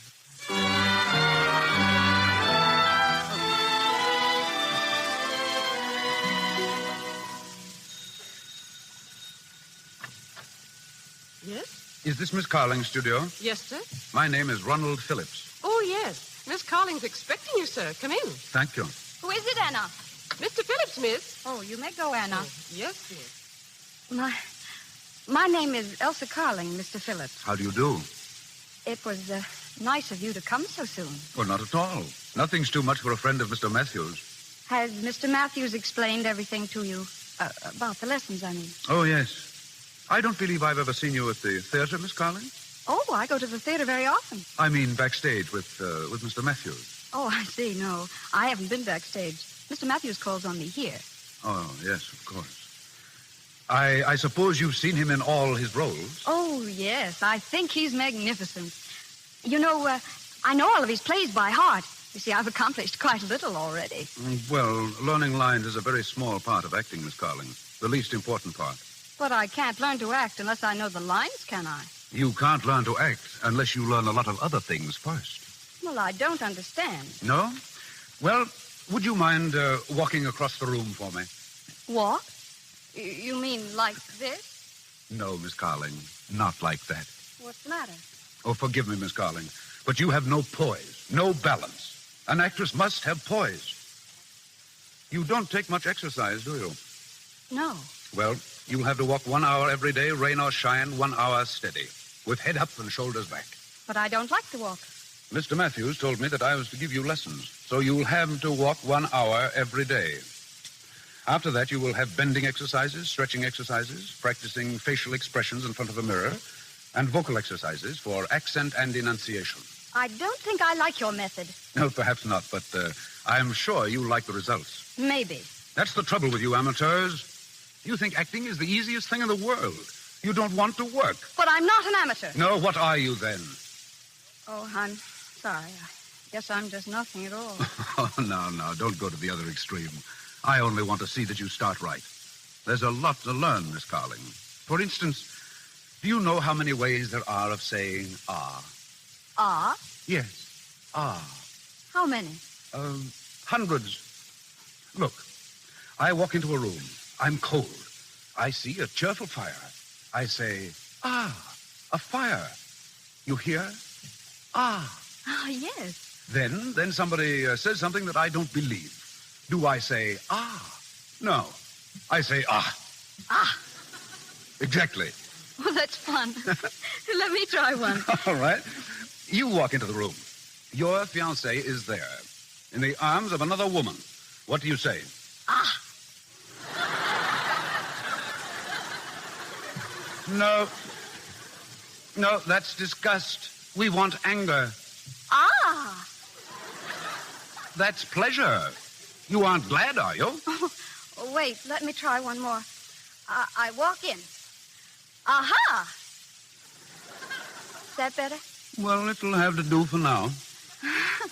You know, I think I'm going to like this. Even the exercises and making faces at myself. And the walking? Oh, but you're going to walk with me. To show me how, I mean. Well, the first lesson or two, yes.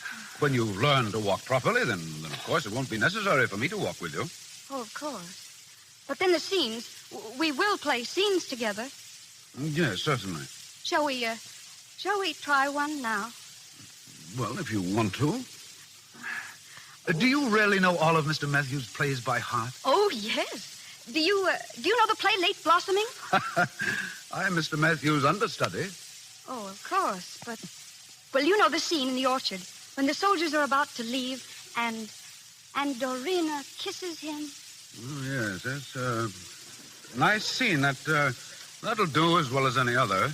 As well as any other? Why, that's the finest scene that Mr. Matthews plays. Well, of course, the way he plays it with scenery and opposites Helena Dale, of course.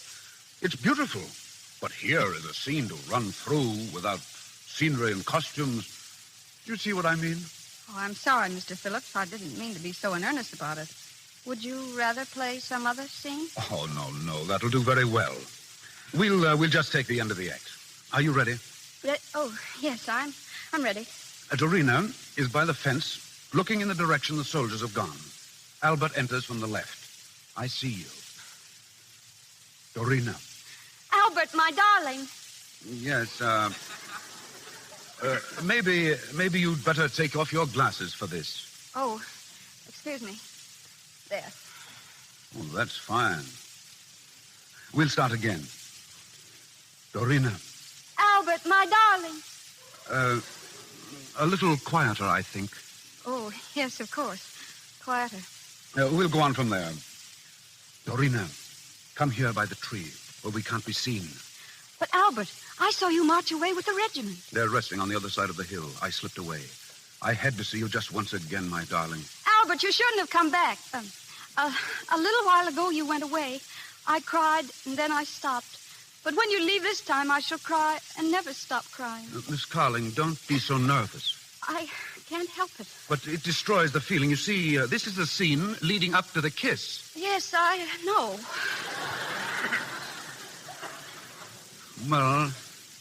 Well, let's go on. If there be tears for every kiss you gave, and yet more tears, for every kiss that I'll be bringing you, you'll not have tears enough. Meanwhile, there will be tears. Oh, why did you return in that 1 hour I should lose you twice? Courage, my love. Yes, I know the line. Well, courage, my love. What if you lose me twice? What if we lose each other 20 times? A cloud may hide the sun, erase the moon, but they return in glory like our love. Was that a trumpet call? Don't go. Don't go. I must.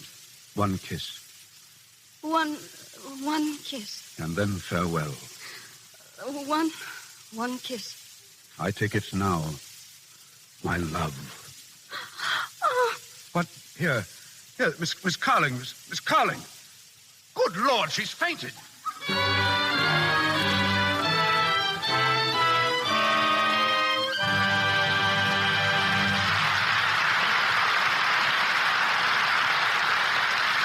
In just a moment, we continue with The Curtain Riser, starring Ginger Rogers and Warren Williams.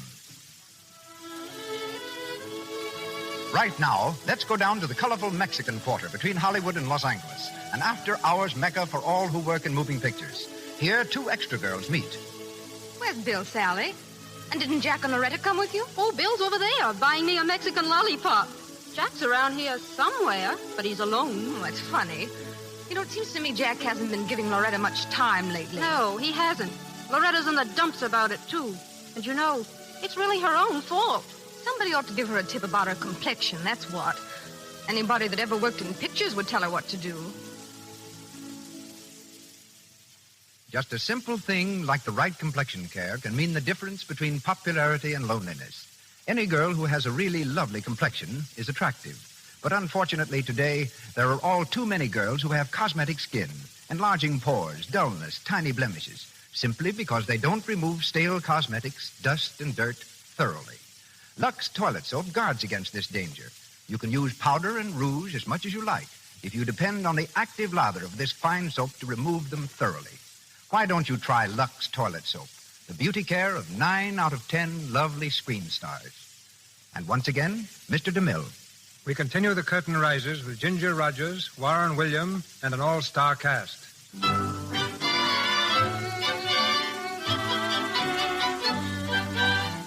It's 3 months later. The dramatic lessons have proceeded regularly. And under the instruction of Ronald Phillips, Elsa has become a new person. Gone is the old timidity and awkwardness, and in its place, a newfound gracefulness and ease. Carol, Elsa's friend, is astonished at the change. Darling, turn around and let me look at you. Am I really so different? Different? Elsa, it's miraculous. You mean the dress? Yes, even the dress. I've never seen you look so chic, but it's everything about you. You're so fresh, so vital, so youthful. Arnie Saunders says I even walk and talk differently. Arnie Saunders? Has he been here? Oh, he drops in once in a while. I see. By the way, what happened to your glasses? Oh, I never wear them anymore. Since I've been taking lessons from Ronald Phillips, I discovered I can really see quite well without them. It's funny, isn't it? Yes. This Mr. Phillips doesn't happen to be understudy to a magician. No. He's still working for Gregory Matthews. Understudy and assistant stage manager. I suppose Matthews drops in also? No. I haven't seen him since the night you were all here. Well, but you're getting yourself ready for him. Am I? Aren't you? Honest, Carol, I haven't even thought of Gregory Matthews lately. You haven't? Then what are you going on taking lessons for? Well, they've done me a lot of good, haven't they? Yes, but that wasn't the purpose when you started. It was all to lead up to a kiss. Tell me, Elsa, this understudy, does he ever kiss you? Oh, yes, whenever the scene calls for it. Who selects the scene? Well, you see, we go through our exercises, and then we just pick some scene and run through it. And he kisses you? Yes. Well? Well, it's very nice. Such enthusiasm about a kiss. What did you expect me to do? Faint? I did. What? I did, the first time he kissed me. Now, wait a minute. I think I'm beginning to understand. The way you look, the way your eyes shine. So that's it. And I thought it was all from the lessons. It is. How you must look forward to them. I do. Carol, every lesson is like going to a play. It's an adventure. Before Ronald arrives, it's just as if I were sitting in the audience before the play begins. And then he rings the doorbell, and the curtain rises. Elsa, you're in love with him. Is it love to be on pins and needles until he arrives? Yes, that's love. And is it love to feel all empty when he's gone? Yes, that's love, too. Well, I seem to have all the symptoms, don't I? Not all of them, but it's a good start. Funny, I had the idea all along that it was Gregory Matthews. But I've told you I haven't seen Gregory Matthews. That's just it. You've been playing all these love scenes with Ronald. Perhaps if you saw Matthews again, you'd find that it was he after all. Do you really think so? I don't know. You started with a crush on Matthews. Tell me, Elsa, has Ronald told you that he loves you? Well, that's it. That's what? I haven't the slightest idea whether he loves me or not. He kisses you, doesn't he? Yes, but it's all in the acting scenes. Well, you kiss him, don't you? Yes, but he probably thinks that's acting, too. Doesn't he say anything?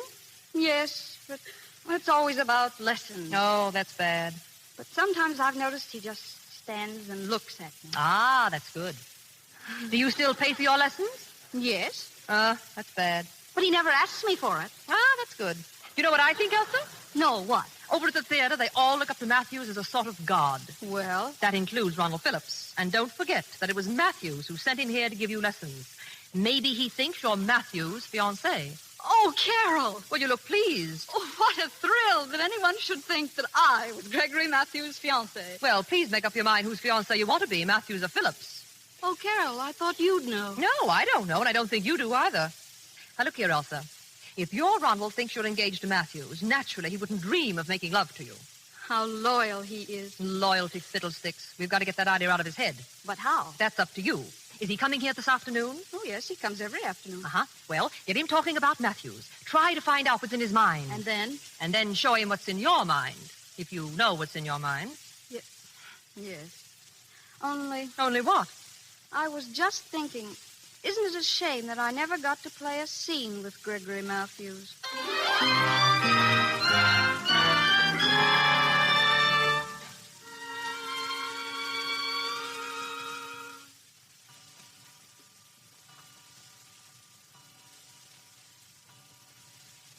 Come in, Mr. Phillips. You're late this afternoon. Sorry. We've been having the final dress rehearsal of Romeo and Juliet. I won't be able to stay very long. Then there won't be any lesson today? Well, a short one. Oh. Do you know, I've worked out a new way of saying ah. Really? Mm-hmm. Would you like to hear how it goes? Very much. Well, a girl has just had a quarrel with her lover. You're the lover, see, and you've just gone out of that door saying that you'll never be back. The girl is heartbroken, and she goes over there and sits down and cries. Now, the lover has changed his mind and comes back through the open door, and he stands as you are standing, looking at the girl. She jumps to her feet, rushes over, and throws herself into his arms and kisses him like this. Well, how was that? Very good. But what about the ah? Oh, the girl would probably forget all about that. Yes, of course she would. But didn't I do it well? Oh, the pantomime, yes, but it lacked a little sincerity. The feeling is improving, but... Oh, you're always saying that. Oh, but it's true. It's the same when we play Romeo and Juliet. In that other play we did yesterday, the scene where the princess meets her lover. Oh, you mean, when you are gone, I cannot move my lips except to breathe your name. And, oh, my love, when you are here, they are in dreamless sleep until you waken them upon your own. Yes, that's exactly what I mean. Can't you see? You're just saying words.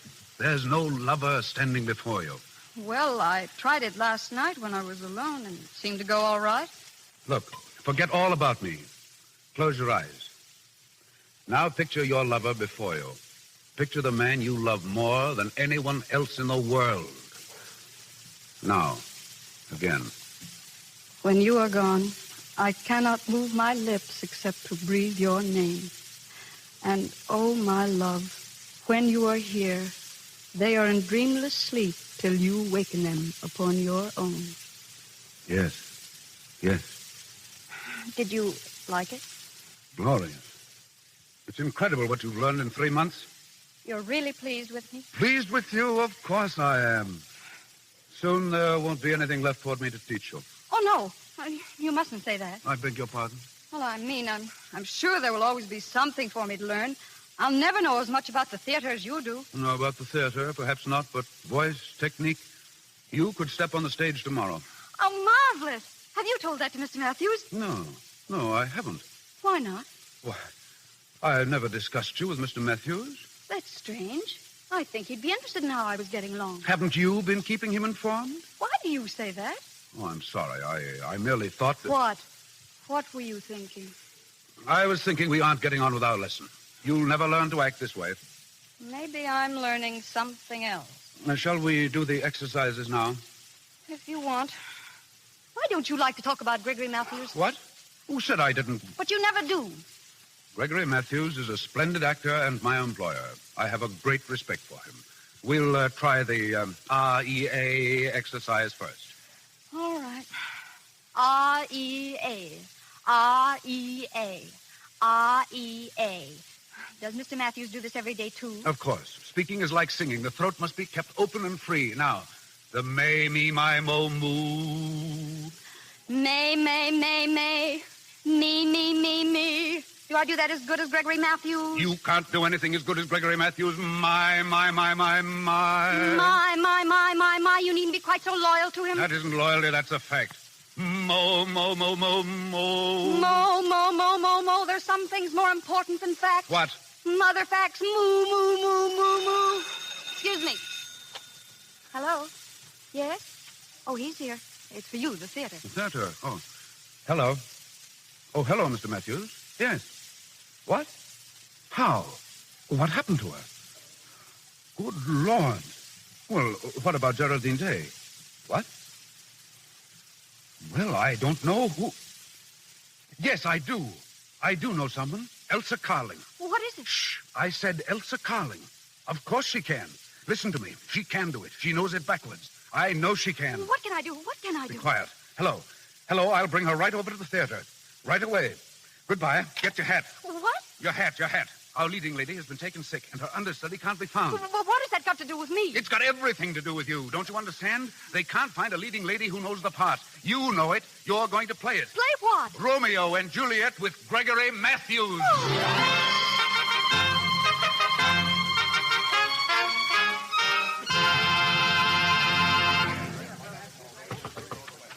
3 minutes. Curtain going up in 3 minutes. Carol, this is awful. I can't play Juliet. I can't. Stand still. Now, Elsa, listen to me. You've got the chance of a lifetime. I won't do it. You've got to. You can't let Gregory Matthews down. Oh, yes, I can. All right, but what about yourself? What do you mean? Don't forget the purpose of your lessons. Matthews will hold you in his arms and tell you that he loves you. He'll kiss you. He won't. I won't let him. What? Not in front of all those people. But it's in the play. I don't care. Miss Carling, are you ready? No. Mr. Matthews, she said she won't go on. Well, go on, but she must. Curtain going up. Hold it. Miss Carling, you've got to help us. Come out in the wing. I won't. Well, I can't start to play Romeo unless I know whether I have a Juliet. Well, why don't you get someone else? Miss Carling, listen, I'm pleading with you.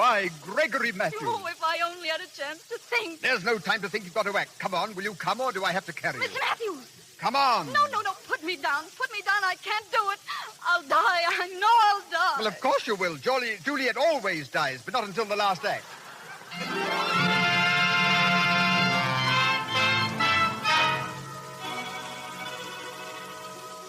Oh, Romeo, Romeo, wherefore art thou Romeo? Deny thy father and refuse thy name, or if thou wilt not.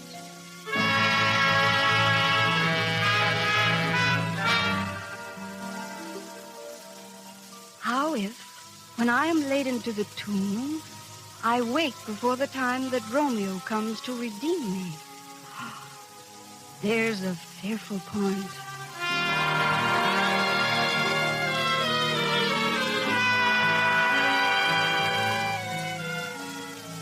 Then I'll be brief. Oh, happy dagger, this is thy sheath. There rust, and let me die.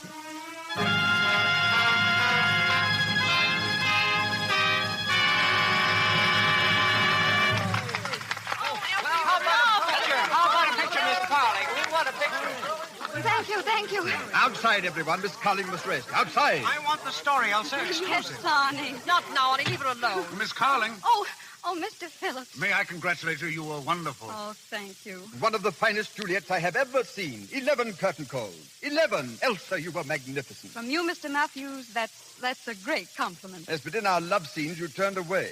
Did I? Oh, I'm sorry. I think she'd better rest, Mr. Matthews. Why, of course, of course. Come here, my dear. Yes? Let me look at you. You're beautiful, Elsa. Oh, Mr. Matthews. Beautiful. The world is at your feet, my child. You will go on, onward and upward, and the stars shall ring with the name of Elsa Carling. Please, I ask no part in your new world, my dear. Only to be remembered occasionally as a humble mime who recognized your genius and gave it its rightful place. Just this I ask. This and a reverent kiss from your most reverent admirer. No, please, not now. Let me go. My lips, two blushing pilgrims, ready stand to smooth that rough touch with a tender kiss. Oh, no. Here, Elsa, what's the matter with you? Oh, good heavens. She's fainted again. We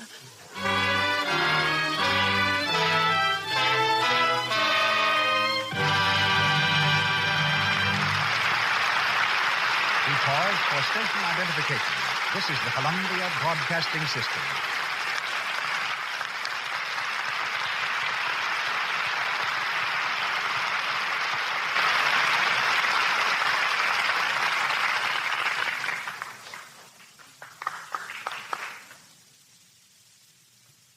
Ginger Rogers as Elsa Carling, Warren William as Ronald Phillips, and our all-star cast return to the microphone shortly in the concluding scenes of The Curtain Rises. The mother of tonight's star, Mrs. Leela Rogers, today directs at RKO Studios the only little theater of its kind. While this theater produces plays for the public, it is maintained as a dramatic training school which every new player under contract to RKO must attend for a year. Our talk tonight contains an important announcement to all theaters and theatergoers. Ladies and gentlemen, a writer, director, and mother, Mrs. Leela Rogers. Thank you, Mr. DeMille. We have a little theater on the lot at the RKO Studios where we produce plays with our young contract players because we feel that it is in the theater the inexperienced player will get the experience they need for their motion picture work. Here we forget film technique and produce a drama exactly as in a legitimate theater, right down to the grease paint. And by the way, when the performance is over, that grease paint is removed with LUX toilet soap. Oh, yes, LUX is the official toilet soap of our little theater, just as it is in the stars' dressing room on the lot. And now for the announcement Mr. DeMille referred to. Mr. S.J. Briskin, production chief of RKO Studios, has selected the LUX Radio Theater over which to announce to the little theaters, stock companies, and legitimate theaters throughout the United States that he will lend to them for their productions any of our young contract players, when available, as guest stars to appear for 1 or 2 week engagements without charge. Mr. Briskin makes this offer because it is from the theaters that motion pictures have secured so much material and talent in the past. The motion picture industry has even been accused of destroying the legitimate theater, robbing it of its talent. This need no longer be a problem. In your theater, our player will get the training he needs, and the legitimate theaters will receive an impetus of new life by being able to announce an engagement of a Hollywood actor or actress. So Mr. Briskin asks you to file your application for one of our players at his office in Hollywood, addressing him Mr. S.J. Briskin, B-R-I-S-K-I-N, Production Chief, RKO Studios, Hollywood, California. Thank you, and good night. Good night, Mrs. Rogers. I congratulate RKO on this splendid effort to aid the stage. The Curtain Rises, starring Ginger Rogers and Warren William, with Alan Mowbray and Virry Teasdale.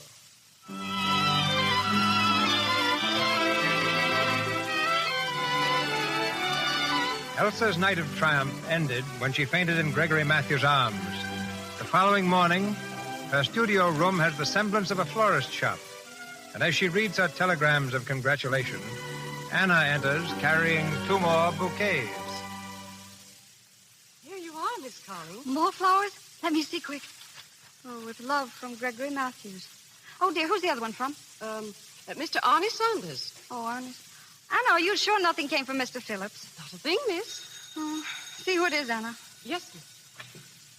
Good morning, Anna. Oh, come in, Miss Stewart. Carol. Hello, darling. My, look at all the flowers. How are you feeling? All right. Did you see the papers? Yes. The critics were awfully nice to me. Except one or two. They said I was competent. Oh, you're getting touchy. You mustn't mind that. You were grand. You've no idea how natural it all sounded. Carol, do you really think I could be an actress? Of course you were one last night, weren't you? Yes, but... Oh, I don't know. You did it once. You can do it again. I wonder. Oh, it's marvelous to act. To hear the audience applaud as they did last night, it was thrilling. The afterpiece was even more thrilling. What afterpiece? Your little scene with Gregory Matthews in the dressing room. The kissing sequence. Oh, that. What do you mean, oh, that? When he kissed you, you fainted dead away. Oh, I was excited. I should say you were. Oh, not because he kissed me. It was a general excitement. I was nervous and tired and wrought up, that's all. Then his kiss didn't mean anything to you. Not that. So it's Mr. Phillips again. Again? What do you mean? You know Ronald's place in the theater is fixed. He's an understudy. You may go up like a rocket. Do you think you can go on taking lessons from him?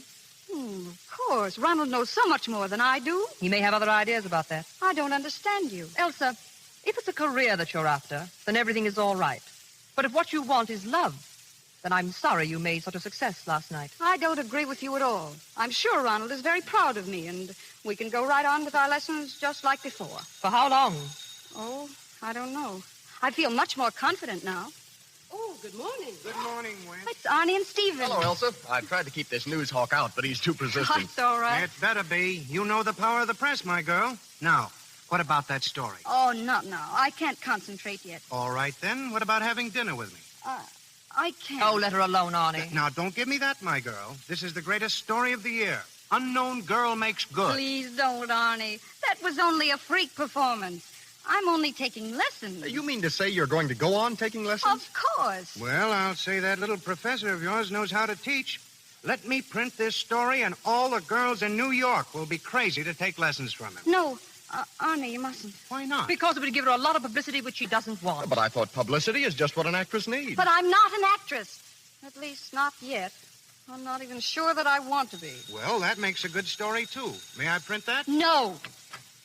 Good morning, good morning. Oh, come in, Mr. Matthews. Thank you.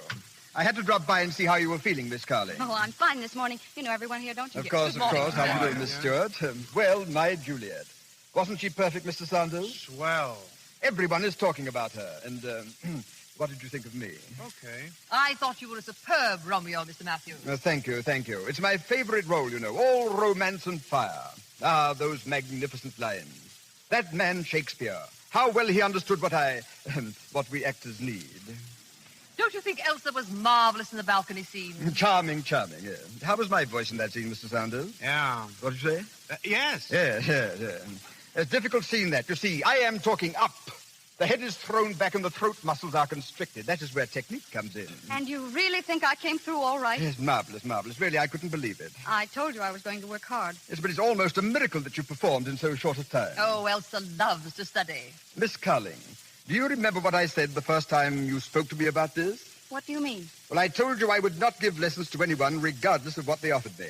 Well, I have changed my mind. From now on, I will be your teacher. Oh, that's great. But what about Mr. Phillips? Oh, that's all right. After all, it was I who sent him to you to teach you the first principles. But you are past that now. But he's worked so hard, it doesn't seem fair to suddenly cut off the lessons he's been giving. Well, don't let that worry you. I can get him other pupils, and after I finish teaching you, we will play many plays together. Someday we will play Late Blossoming. Do you remember that exquisite scene in the orchard under the apples at the end of Act One? Oh, yes, but I don't think I'd like to play that scene, Mr. Matthews. Do you know, the very first day I met Miss Carling, I knew she had talent. So when I spoke to Phillips, I said, Phillips, I have a little friend I want you to give lessons to. Who knows, perhaps we may make an actress of her someday. You said that to Ronald Phillips? Why, of course. You know, he has his pride, too. To just ask him to become a teacher to a wealthy girl, well, that might not have gone down so well. And now you see how you have justified all that we've done for you. Oh, come in, Mr. Phillips. Mr. Phillips. Oh, excuse me. I didn't know you were entertaining. Oh, that's all right. Really it is. Why, of course, Phillips. Come in. We're glad to see you. Good morning. How are you? Well, are you proud of your pupil, Mr. Phillips? I said so last night. You gave an astonishing performance. Phillips, I congratulate you as much as I have Miss Carling.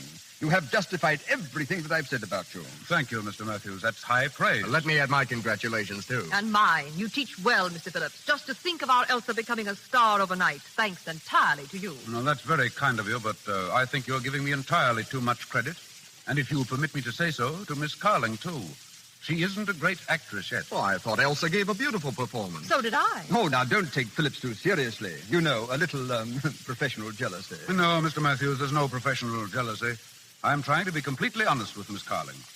You wouldn't have me do otherwise, would you? No, of course not. But Mr. Matthews thinks I did very well. I certainly do. And you know what I've promised her, Phillips? That from now on, I will take her lessons myself. Yes, I expected that. No. If there are to be more lessons, Mr. Phillips will give them. I'm afraid that'll be impossible. You see, I'm leaving this morning for Chicago. What? Chicago? Yes. I'm opening there in a new play. I've got a very good part, and I couldn't pass it up. May I ask when you made this decision? Well, the part was offered to me several weeks ago, but I preferred to stay in New York. However, I've changed my mind. Well, of course, that is very unexpected. But that is the life of the theater. But have no fear, my dear fellow. After all the training you've had with me, you will make good there. I know you will. You don't have to be patronizing, Mr. Matthews. I am no longer a member of your company. But my dear Phillips. And I'm not your dear Phillips. But what in the world has got into the fellow? You'd think we were mortal enemies. Just because you're leaving the company, there's no reason why you should act like an angry schoolboy. No, I'm sorry. Will you excuse me, Miss Carling? I haven't much time. You're going now? I'll have to. I'm catching the 11:20 for Chicago. Then our lessons are over? Well, for the present. Perhaps someday. Goodbye, Miss Carling. Goodbye. What an extraordinary young fellow. He's gone. Yes, well, I shall have to get myself a new understudy. Elsa, come and sit down. He's gone, and I still don't know. Don't know what? I don't know. My dear girl. But I'm going to find out. Anna! Anna! Elsa, what are you going to do? Don't stop me now. Where is that girl? Anna! Did you call me? Anna, pack my bags, all of them, and my trunk. Elsa! Did you hear me, Anna? Hurry, I've got to leave right away. Elsa, where are you going? To Chicago on the 11:20.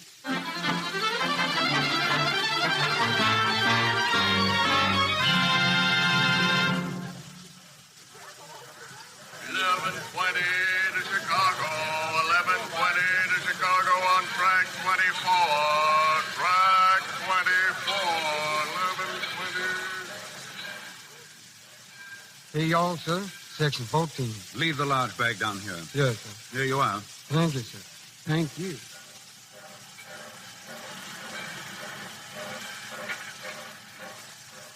Hello. Why, Miss Carling, what are you doing here? I came down to say goodbye. Well, that's awfully nice of you. Won't you sit down? Thank you. It makes me sad to see you going. It makes me sad, too. I'll miss the lessons. They were fun, weren't they, Ronald? They were more than fun. Each lesson was another step in the painting of a portrait. You were the artist, Ronald. I helped, that's all. But now that it's finished, what more is there to say?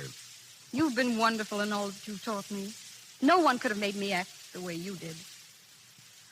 Ronald, I don't think I want to go on the stage again. Yes, you'll go on. Onward and upward. With Gregory Matthews helping you, why shouldn't you reach the top?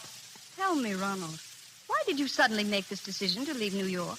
I've already told you. But you said you wanted to stay here, and suddenly this morning you decided to leave. Has it anything to do with last night? I'd rather you didn't ask that. But it's something I've got to know. Last night I saw him kiss you. I knew I couldn't stay here any longer. But, Ronald, that didn't mean anything. No, it looked like it did. Ronald, don't tell me you were jealous. Before I go, I want to tell you something.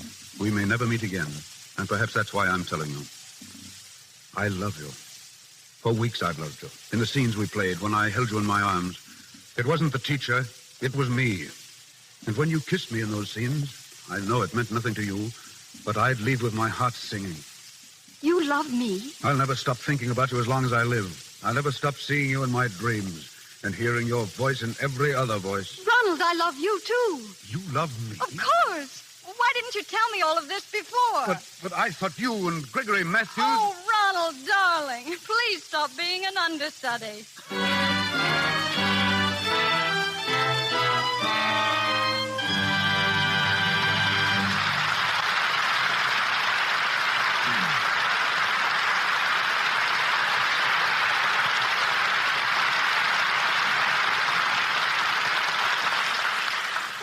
curtain falls on the curtain rises. But Ginger Rogers will be heard again in just a moment. One of the few who have twin careers, both of them successful, is Doris Kenyon. Her work in motion pictures is only an interlude in a busy career as a singer. Given her first stage role by Victor Herbert, Miss Kenyon in films has played opposite John Barrymore, Rudolph Valentino, and George Arliss. Since the passing of her husband, Milton Sills, she's divided her activities between the screen and the concert stage. You'll see her next in Paramount's new picture, Along Came Love. And now, just 1 hour before her departure on another concert tour, she sings for us.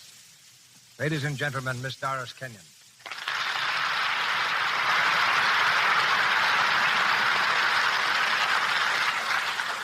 Thank you, Mr. DeMille. My song tonight will be in memory of Victor Herbert. I'll sing Thine Alone from his operetta, Eileen.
Thank you, Doris. Just one question before you go. Since your return from abroad, have you noticed any change in Hollywood? Yes. I'm delighted to find the motion picture producers more receptive to something I've hoped would come to pass ever since the advent of music on the screen, and that is the introduction of grand opera in films. Perhaps when I return from my trip, the first opera will have been chosen. I'm leaving now, and you can be assured my trunk contains plenty of LUX toilet soap. I've found that a lovely complexion is just as important before a concert audience as it is before a camera. To you, Mr. DeMille, to LUX, and to its radio theater, my thanks, congratulations, and good night. Good night, Doris. Perhaps we'll meet in Grand Opera.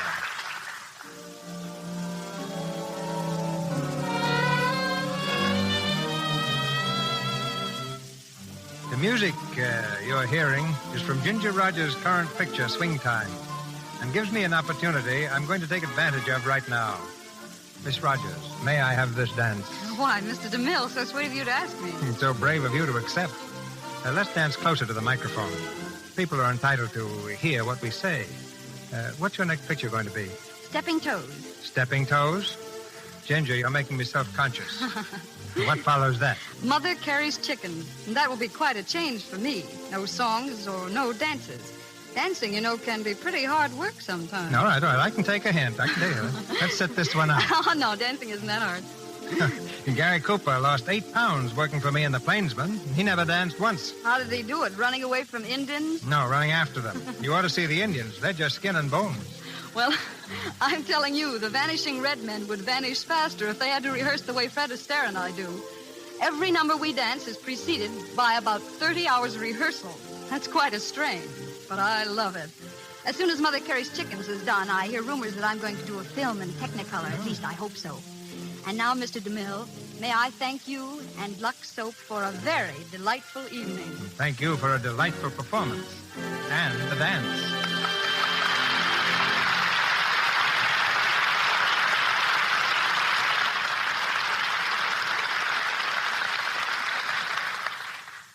Thank you, Miss Rogers. Ladies and gentlemen, this is your announcer, Melville Ruick.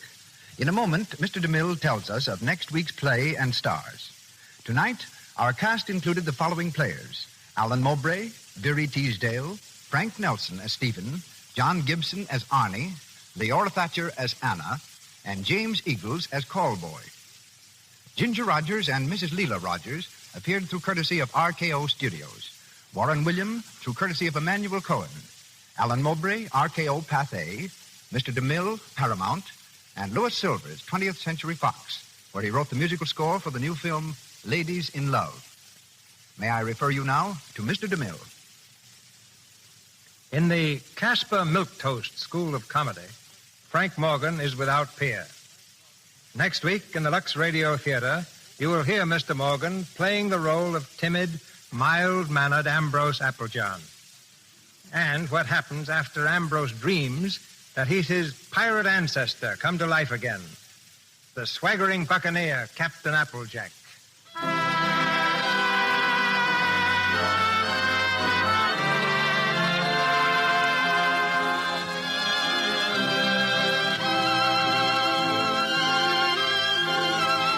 Our sponsors, the makers of Lux Toilet Soap, join me in inviting you to be with us again next Monday night when the Lux Radio Theater presents Walter Hackett's famous play, Captain Applejack, starring Frank Morgan and Maureen O'Sullivan, with a brilliant cast headed by Zita Johann and Akim Tamiroff. This is Cecil B. DeMille saying good night to you from Hollywood.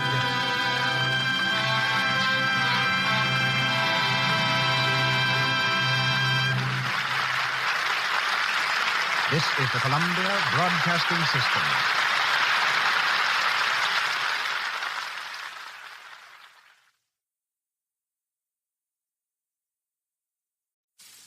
Hollywood, California, Monday, October 26th.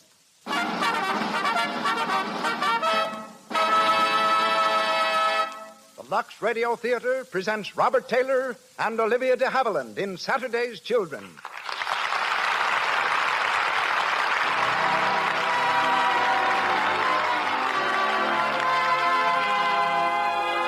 Lux presents Hollywood. Our stars, Robert Taylor, Olivia de Havilland, Mona Berry, and Frederick Perry. Our guests, William Koenig, General Manager of Universal Studios, and Frank Richardson, Paramount Wardrobe Director. Our producer, Cecil B. DeMille. Our conductor, Louis Silvers. To our unseen listeners and to those who crowd our theater to the doors tonight, greetings from Lux, with a special word of welcome to the many distinguished Hollywood personalities whom I see among our audience.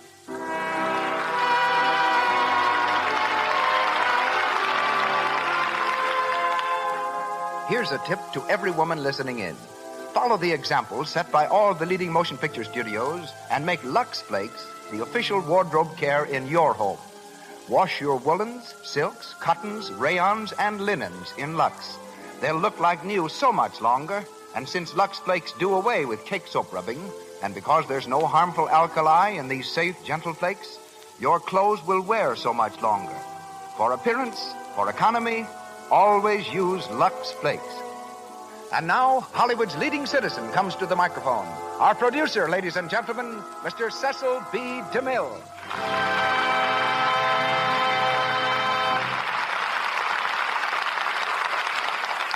Greetings from Hollywood, ladies and gentlemen. Every few years, a new personality comes to the screen, defying all its traditions of long, arduous apprenticeship, breaking every law of averages, and skyrocketing overnight to stardom. Valentino and Gable did it. So did Hepburn and Harlow. While today's favorites, Robert Taylor and Olivia de Havilland, are tonight's stars. As Spangler Arlington Brew, Bob was a student at Pomona College, where he was trying to decide whether to become a concert cellist or a physician. In the meantime, he accepted the lead in a college presentation of the famous wartime drama Journey's End.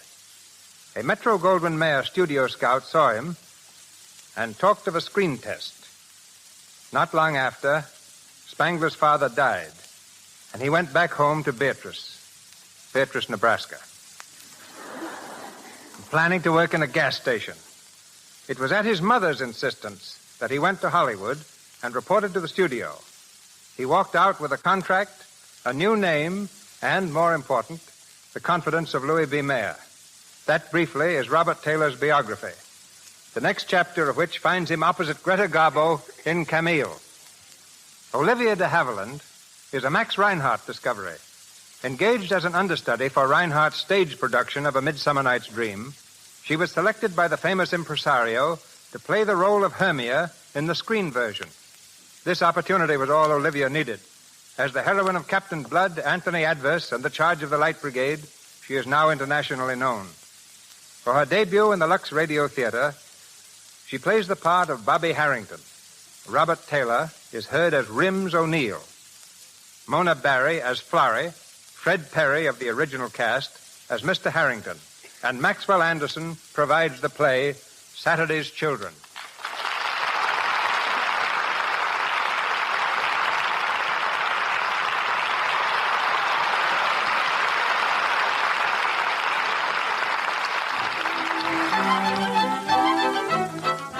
The title of our play comes from an old proverb which says Saturday's child works hard for a living. New York City. The offices of the Mengel Importing Company. Franz Mengel, president. In one of the outer rooms, a buzzer is sounding, and Bobby Harrington, Mengel's attractive young secretary, answers his call. Yes, Mr. Mengel? I've got a cable to send. Bring your notebook. Yes, sir. Sit down, Bobby. Just heard from Buenos Aires. They've got to have immediate word as to the man we're sending down and when he's leaving. It's a great opportunity, whoever gets it. That's just the trouble, my dear. I can't make up my mind between Keith, Warner, and O'Neill. You know all three men. Who's your choice? Oh, Rims O'Neill. Rims O'Neill. Strange name, strange fellow. Excellent man. Well, have him here in 15 minutes. You mean you're going to send him? On my recommendation? Well, why not? It was a toss-up. You settled it. Oh. Well, what's the matter, Bobby? Well, nothing. I'm sure he's the best man, Mr. Mengel. But how long will he be in South America? 2 years, and if he makes good, perhaps indefinitely. Indefinitely? Yes. Now take this cable, will you, Bobby? Sending Rims O'Neill, assistant manager, Buenos Aires office. Wait a minute. Bobby? Yes? We'll all be working a little late tonight. I thought perhaps you'd let me drive you home. Well, I'd love to, but I've promised to meet someone. And spoiled my whole day. Lunch tomorrow? Splendid. Ah, that's better. You know, Bobby, you're really one of the... Oh, yes. Yes, of course, the cable. Very well. Unless you hear the contrary, O'Neill will leave New York August 24th. Regarding Santa's orders, be sure to give them your full...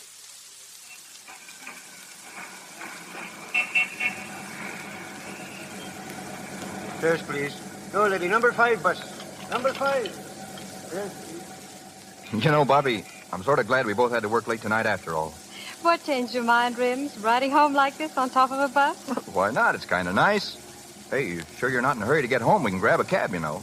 Oh, I could ride like this for hours. Look up there, Rim. Right over our heads. Moon, stars. Looks as if they're on our side tonight. You're beginning to sound like a songwriter. Oh, that reminds me. I told you I had good news, Bobby. Good news? The best possible.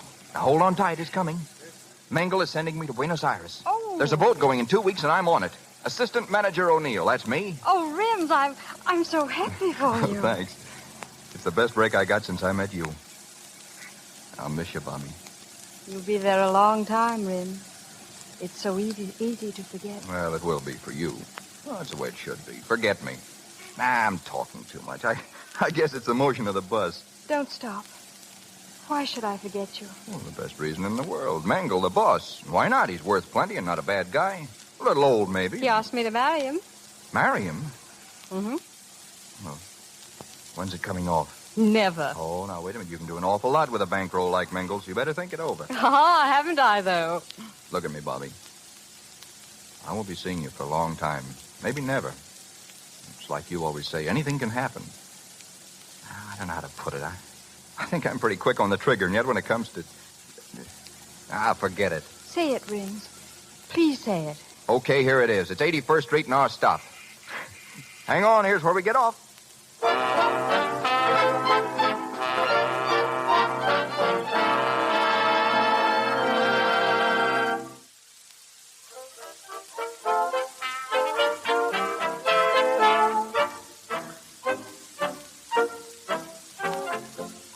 Selection you just heard was Oh My Goodness. Father, you don't For the last understand. time, Florrie, Program comes to you don't as a worry regular about Wednesday Bob. night feature That girl over can this take care of herself. When we bring you the Better dance than you tunes can. of the most Yeah, maybe Rims O'Neill will bring her home on a bus like he did last night. So very romantic. What?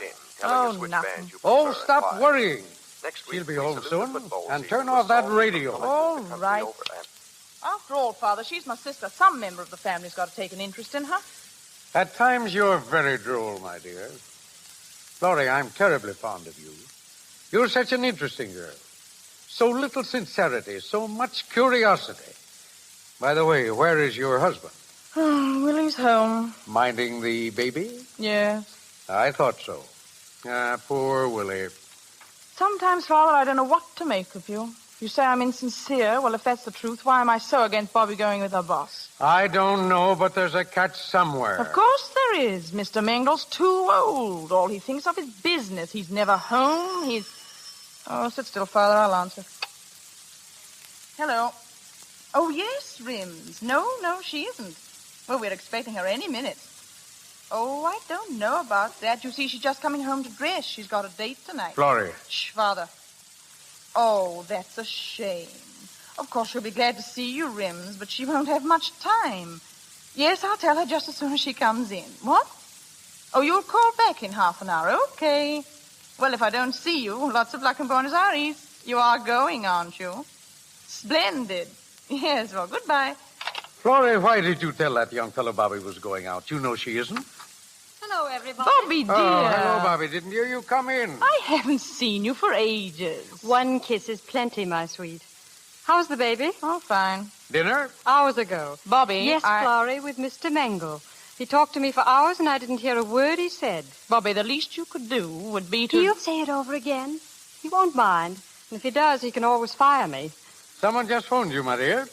Your sister took the message. Oh, yes. Rims O'Neill. Rims? What did he say? I don't know what he said, but Florrie said plenty. Oh, first he wanted to know if you were going to be in this evening. Well, that was an easy one to answer. But you're not. You're going to a dance. With Rims? Bobby, you're so terribly innocent.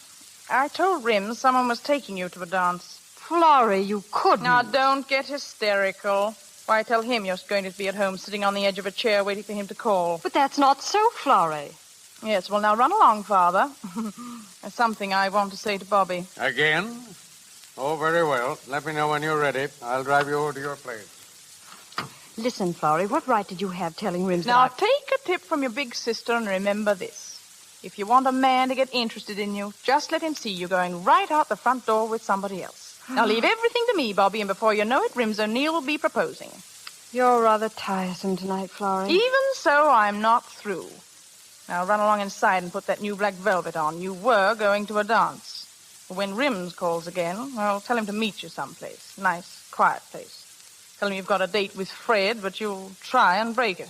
You're impossible. And so are you, without any decent makeup on. If you hurry, I'll help you. Well, you must think I'm mad about Rims. Well, I know you're about to lose him to the Republic of Argentina if you don't get some little sense in that pretty head. Well, I do like him, Florrie, but I also like the butcher, the man who sells the papers on the corner, and on rare occasions I even like you. All right, forget it. Don't do it. Because if you did, he might ask you to marry him. He might stay in New York, and oh, dear. It'd be such a bother to turn him down. There's an evil genius about you, Florrie. Oh, I'm beginning to weaken. It's hateful and dishonest, and I'll never forgive myself whatever happens. Well, do as I say, and only one thing can happen.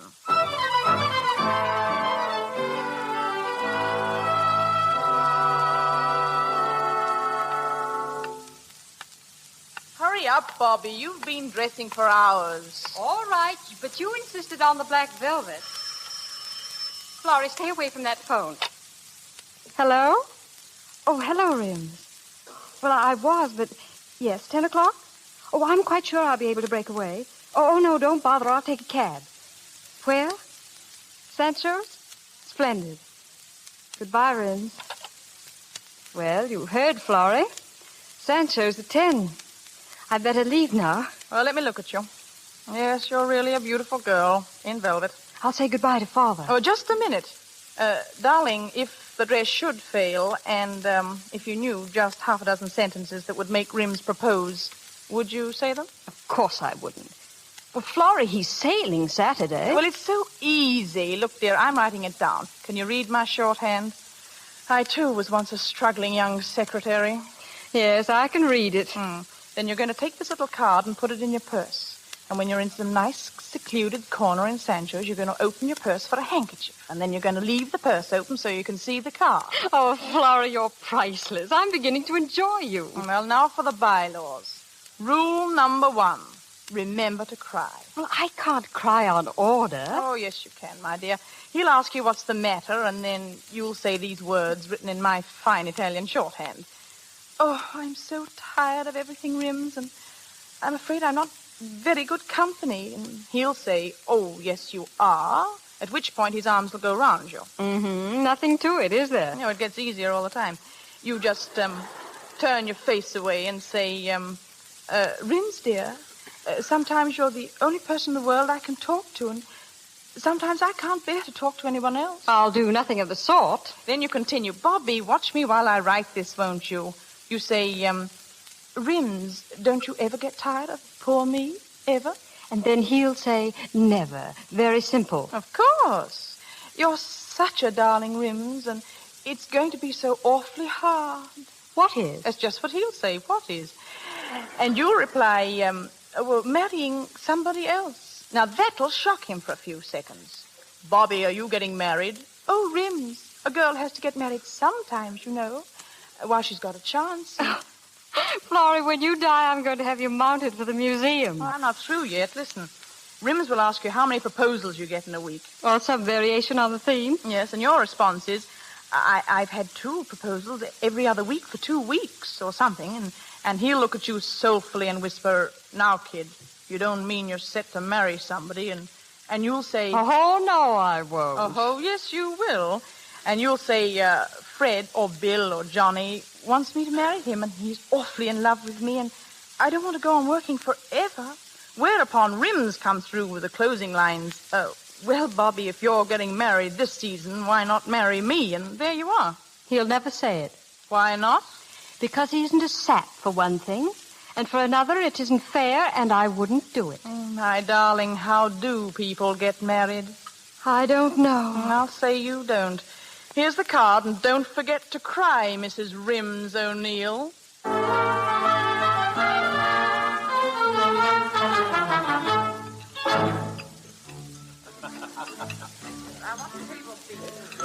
This way, senor.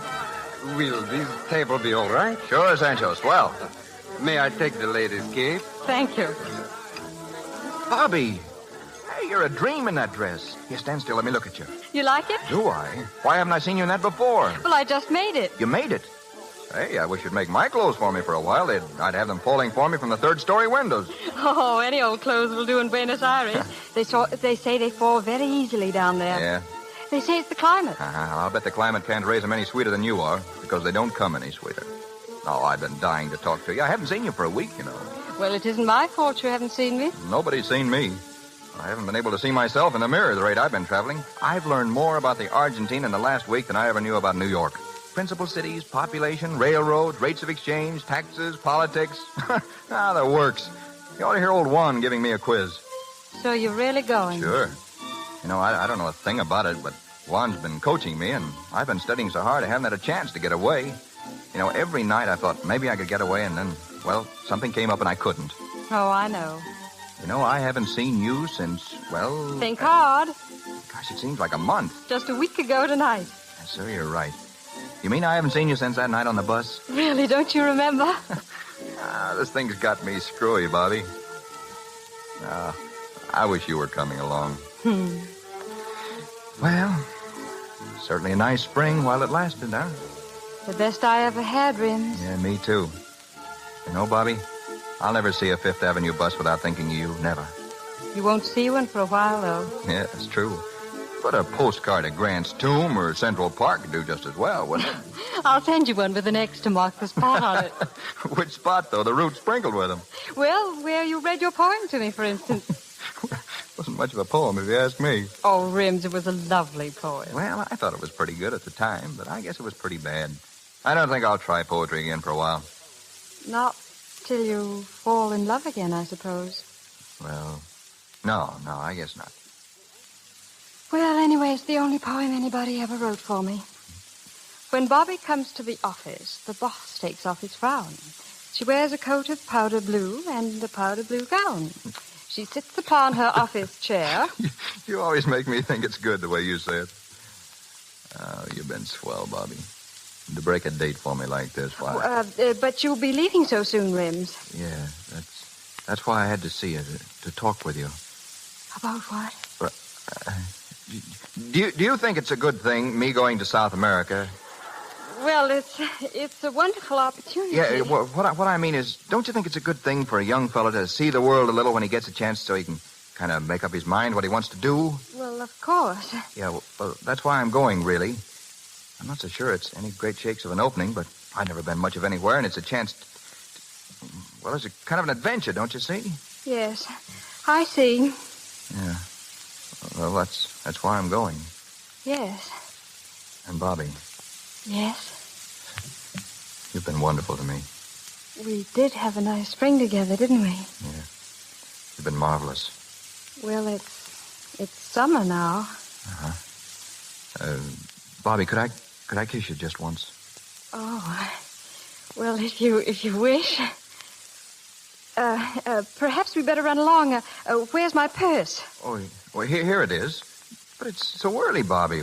Well, What? Bobby, you're crying. Oh, Rims, I'm so tired of everything, Rims. I'm afraid I'm not very good company. Oh, yes, you are, Bobby. Oh, Rims, dear. Yeah? Rims, sometimes you're the only person in the world I can talk to. Sometimes I can't bear to be with anybody else. Oh, gee, Bobby. Oh, you're such a darling. Well, I wouldn't say that. Oh, but you are. And it's going to be so awfully hard. What is? Marrying somebody else. You getting married? Well, oh, Rims, a girl has to get married sometime, while she's still got a chance. Yeah, I suppose you get chances, all right. Yes. Lots of them, I suppose, huh? Well, I've had 2 every other week for 2 weeks. Say, look here. You don't mean you're making up your mind to marry somebody in particular? Mengel? Oh, no, Rims. Fred wants me to marry him. He's awfully in love with me, and I don't want to go on working forever. Oh, I see. I didn't know you felt that way about it. Well, I don't really. I was just joking. We better go. I wouldn't marry anyone. No, not even you. You wouldn't? No, I wouldn't. Oh, yes, you will. I mean... Do you want me to? Oh, there's nothing else I want more. Oh, Bobby. But You're going to South America. South America. No, darling. Somebody else can go to South America.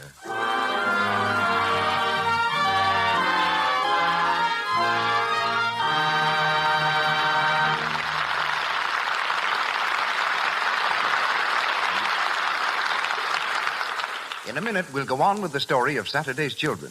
But first, let's look in on a bridge party in Pasadena given for Helen's birthday. A big cake with candles is being brought in. Jane and Alida are watching from the doorway. Say, Alida, do you suppose those candles are meant to fool us? Helen's 36, so she's a day. Meow. She's only 29. Oh, she must be older. No, she's not. What made you think she was? Well, her face doesn't look so old, but I always judge by hands. And Helen's hands look as if she's at least 35. Well, they're dishpan hands. You know, it's a shame Helen doesn't use LUX. It would keep her hands soft and young-looking. Well, let's both tell her to switch to LUX. Don't let anybody you know get old-looking hands from washing dishes. They needn't if they use LUX for dishes. Tell them it's a regular beauty treatment right in the dishpan. Soaps containing harmful alkali leave hands rough, red, and work-worn. LUX has no harmful alkali to dry out the natural oils of the skin. It leaves hands soft and smooth and well-groomed. And it's a very inexpensive beauty secret. A big box will do all the dishes for over a month. That means for considerably less than a cent a day, you can use LUX for dishes. Remember to start tomorrow. And now, Mr. DeMille. Our play, Saturday's Children, starring Robert Taylor and Olivia de Havilland, with Mona Barry and Fred Perry, continues from the LUX Radio Theater.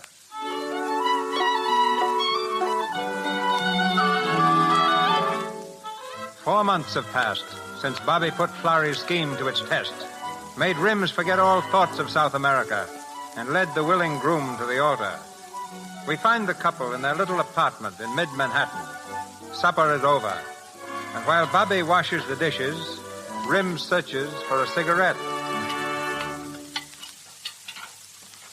Hey, Bobby, see my cigarettes around? Poor Rims. You are helpless, darling. There they are. Oh, thanks.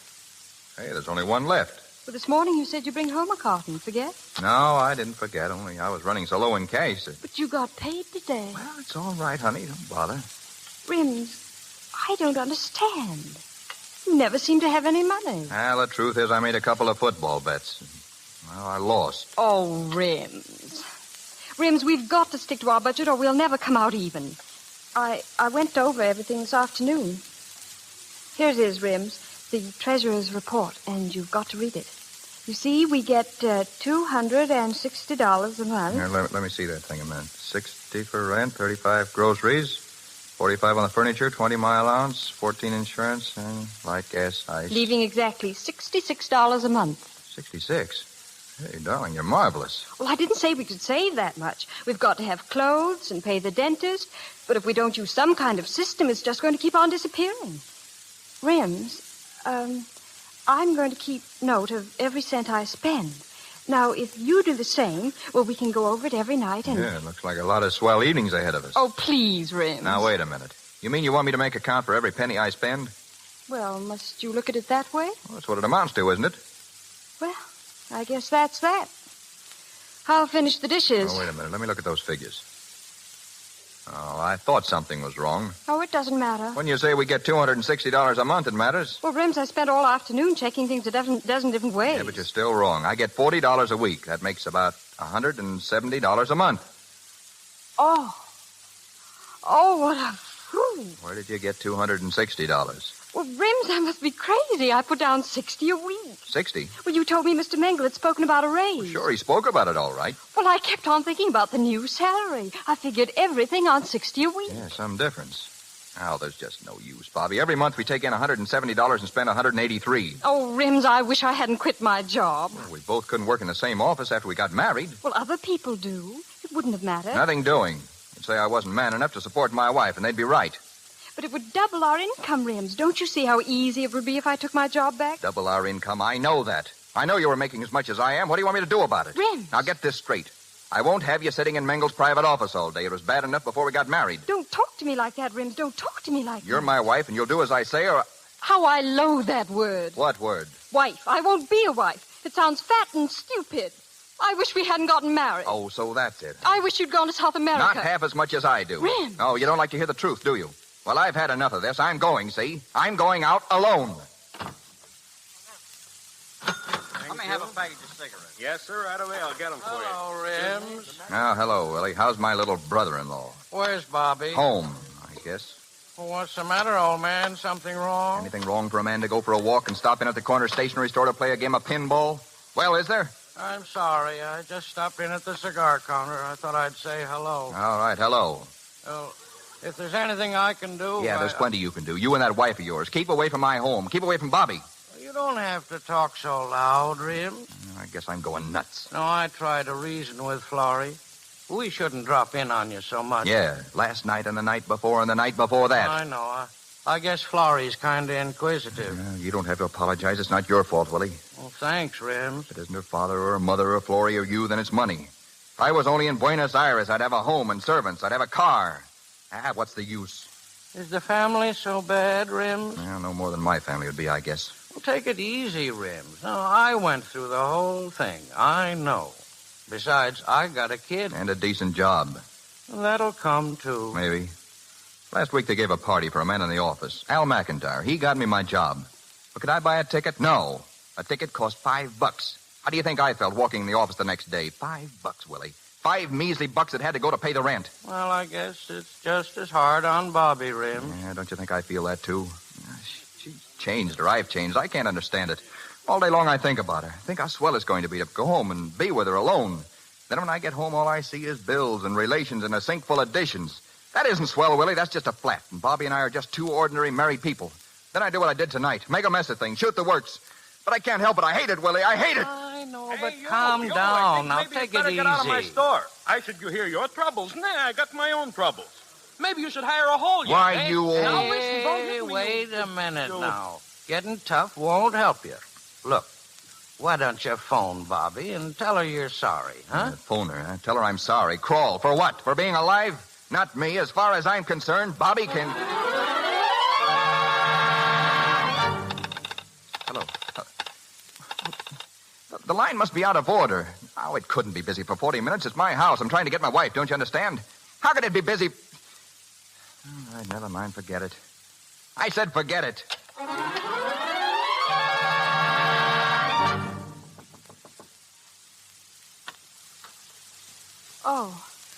Oh, come in, Florrie. Well, why the long face? Rims and I. Another battle. I thought perhaps it was he coming home. Oh, who won this time? Well, I'm afraid we both lost. Don't smile, Florrie. It's not funny. You child, it is funny. You're just going through a period of adjustment. Willie and I are nearing the end of our period of adjustment. Willie still struggles faintly. Well, if that's marriage, Florrie, I don't want to be married. This bickering, it just about kills me to quarrel with Rims. Oh, Florrie, I don't know what to do. He's the one you wanted. Now he's yours, so why worry about it? But it can't go on like this. He'll leave me or I'll leave him. Then there's only one answer left. I wish I thought there was. One answer left. There is. A child. But if we can't get along now... Well, it'll make you so much more important, don't you see? Oh, I don't want to be important. Not to Rims? Only to Rims. And as long as Rims has only you, well, he's really free. But just you tie him down with a family and he'll stay. Willie used to have all the answers, but not anymore. Not since the baby. But to keep a man that way, it's terrible. Oh, it's been going on for a long, long time, my dear, and it works. He'll be humble and happy. It's another scheme, like the questions you wrote down on a piece of paper. It worked out, didn't it? Yes, only I wish I'd never done it. Well, it was the only way you could get Rims to marry you, and you know it. Now, I tell you, the only way you can hold him is Don't get up. It's just the old man. Door's open. I came in. Oh, hello, Dad. Where's Mother? Too tired. Went to bed. Well, Grandpa, aren't you going to sit down? Yes, and leave off that grandpa stuff. Why, you precious old dear. Shame to being Grandpa. Wait till you're a grandma and see how it feels. Well, Bobby, I must run along. Not so soon, Florrie. Yes, I really must. Well, good night, Bobby, and don't forget. Good night. Bobby. Bobby, there's something wrong. I saw it last night when I was here and the night before. What is it? Then it's as plain as all that. Well, It's rims. It's us, Dad. It's money and dishpans and bills, and somewhere under the heap of rims and I, and pretty soon we'll never be able to find each other again. Bobby, if you and I had only talked that night, the night before you two decided to get married. What would you have said? That you're too young to get married. You haven't had any fun yet. He hasn't money enough to support you. Why should he support you? You're his economic equal. Perhaps I should have gone on working. But if I had, I might have lost him. Not as surely as you're losing him now. It used to be a love affair, didn't it? Yes. Now, what is it? Grocery bills, mostly. I'm sorry.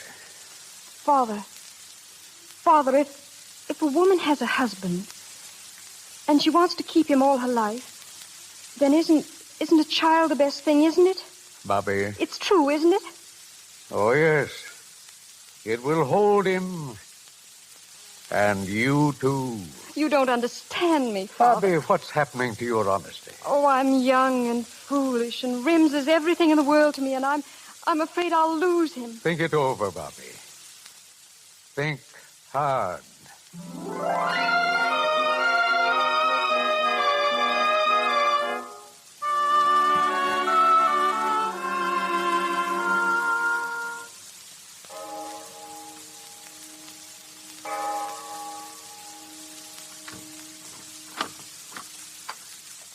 Bobby, Hello, Rims. you should have gone to bed. It's pretty late. I've had a chance to do a lot of thinking, Rims. Here alone in the dark. Bobby, please, I tried to get you on the telephone to say how rotten I felt about what had happened. He said the line was busy. I guess that's pretty hard to believe, isn't it? The line was busy, Rims. I was speaking with Mr. Mangle. Mangle? Yes, he offered me my old job back. Yeah, well, no wife of mine is going to work. I know you've said that before. But I've been thinking about what he told me and what Florrie told Oh, me. so she was here again. Well, I'm glad I kept walking. And what Dad told me. Bobby, hadn't we better turn in? Tomorrow, maybe... It's got to be now, Rims. Yeah, okay. I'm being honest with you, Rims. More honest than I've been since we were married. I tricked you once. I almost tricked you a second time. Tricked me? Yes, I tricked you into marrying me. Think back, Rims. It's all so obvious. And I almost tricked you into being with me forever, whether you wanted to or not. Thank heaven that isn't on my conscience, too. Listen, Bobby, I don't know just what you're talking about, but I do know this. I've been thinking tonight, too.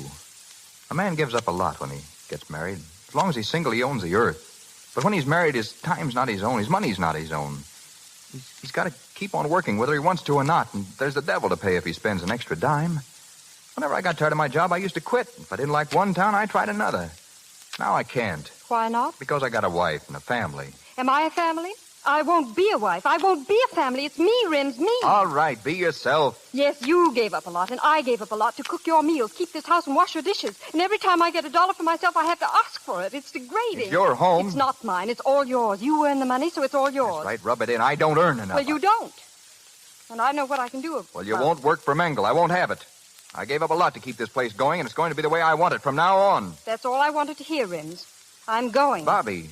Take care of it. It's all yours. And the dishes are still not washed. The hot water's in the right-hand tap. I'm running along, Rims, and I'm not coming back. All right, but if you work for Mengel, I quit. I don't care where you go, Rims. It's a free country. Goodbye.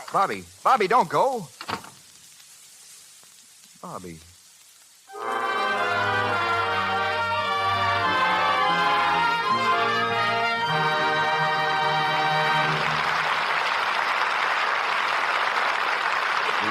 For station identification. This is the Columbia Broadcasting System.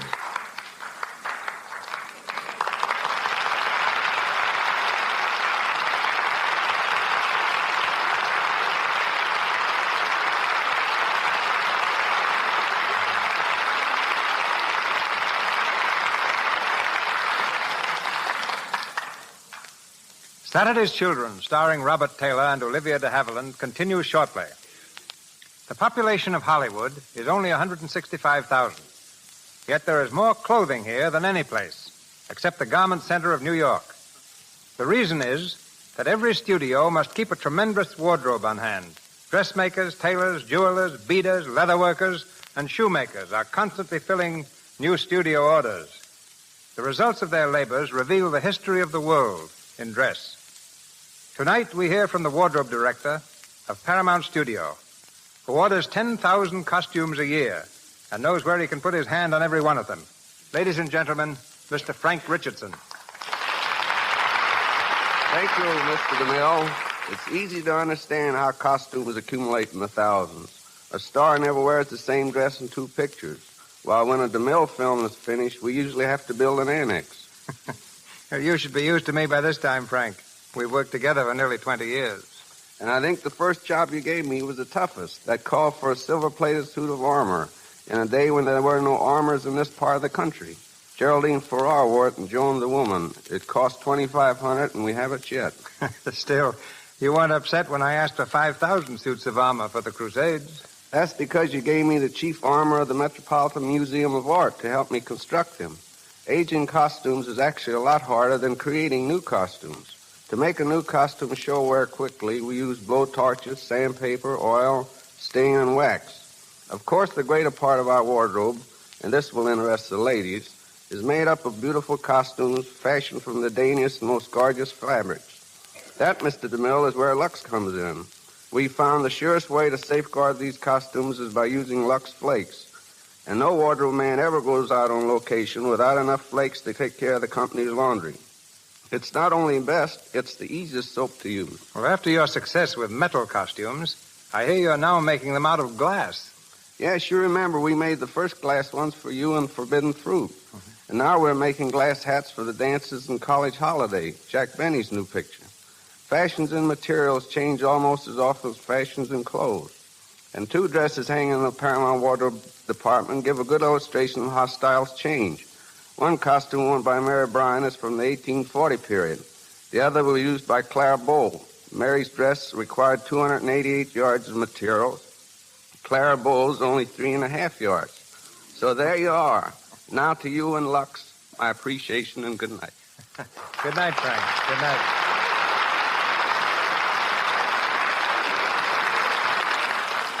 Robert Taylor as Rims O'Neill and Olivia de Havilland as Bobby Harrington continue now in the Lux Radio Theater presentation of Saturday's Children. 3 weeks have gone by. With their last quarrel, Bobby left Rims and is once again working for Franz Mengel. Rims has found another job. Believing that Mengel and Bobby are extending their association beyond business, Rims goes to the Mengel Company's offices. As he waits in the hall near the elevator, watching for the pair he suspects, he is greeted by a former co-worker. I'm glad to see you. Coming in, aren't you? No, I'm staying out here, Keith. I'm waiting for someone. Bobby? Maybe. Oh, I'm sorry. You know, we miss you around here plenty. One of the boys said you got a job right after you quit. Yeah, same kind of job, same salary. Guess I was lucky, though. Oh, there goes Mengel. Say, he'll be glad to see... Yeah, there goes Mengel. Mengel and my wife. That's what I came to see. I'm sorry to tear away from you, Keith. I'm taking the next elevator.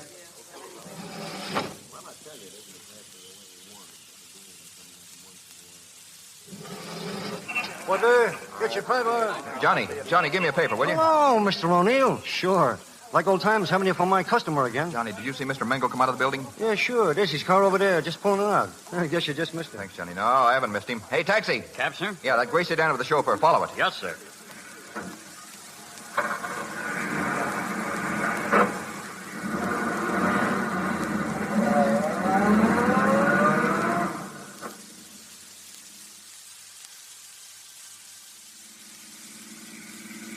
So here's where you live now, eh, Bobby? 4 doors down on the right. 4 doors down on the right, Michael. Yes. Since you refused to have dinner with me, Bobby, at least you let me escort you in. Ah, of course. But the door must be open. Door? What door? The door of my elaborate one-room suite. You should hear Mrs. Gorlick, the landlady. When gentlemen visit, the door must always be open. At 10 o'clock, the gentlemen go. But this gentleman is going before 10 o'clock. Well, just as you say, Bobby. I'll be down in a few moments, Michael. Very good, sir. That's it just ahead, buddy. Gray sedan. Okay, here you are. Thanks.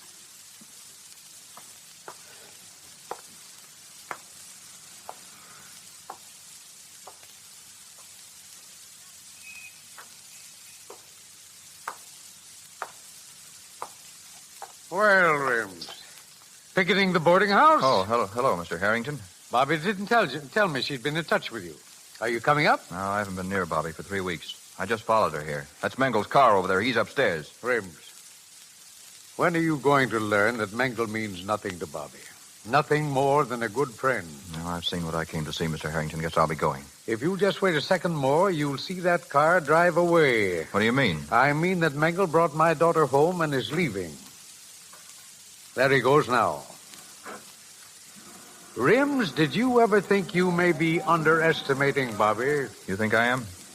Well, maybe I'm underestimating you. I suppose you figured I was enjoying myself. My wife's left me. Now's my chance to step out. Well, why not? She does. That's funny. Yeah, very funny. Because if there was one thing in the world she wanted, it was you. I know. Listen, Mr. Harrington, I called her up. She said she can't see me. Then I tried to forget her, but it wasn't any use. I don't want anything else in the world except Bobby, and she's gone. She doesn't need me. She's having a good time. Yes? Yeah, last night I hung around the office, same as tonight. I had to see her. And what happens? She comes out with Mengel. They went to dinner. I saw them, then came back here, chauffeur and all. He went away pretty soon. I don't know what's the matter with me. I used to have a little sense about girls, I mean. Now I act like a stupid dummy. You don't know what it's like. Oh, don't I, though? You're lucky, Rims. You don't know how lucky you young fellows are.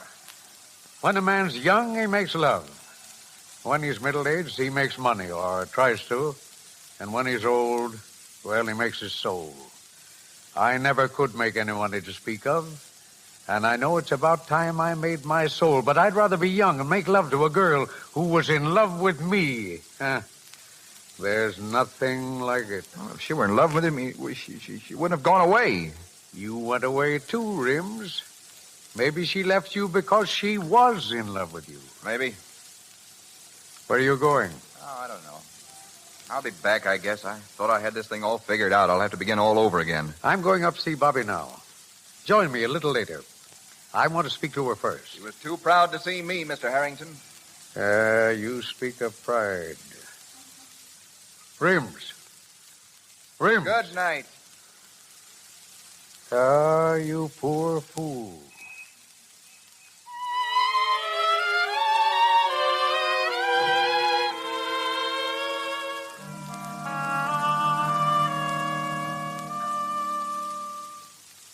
It's only a room, Dad. Not like the other house.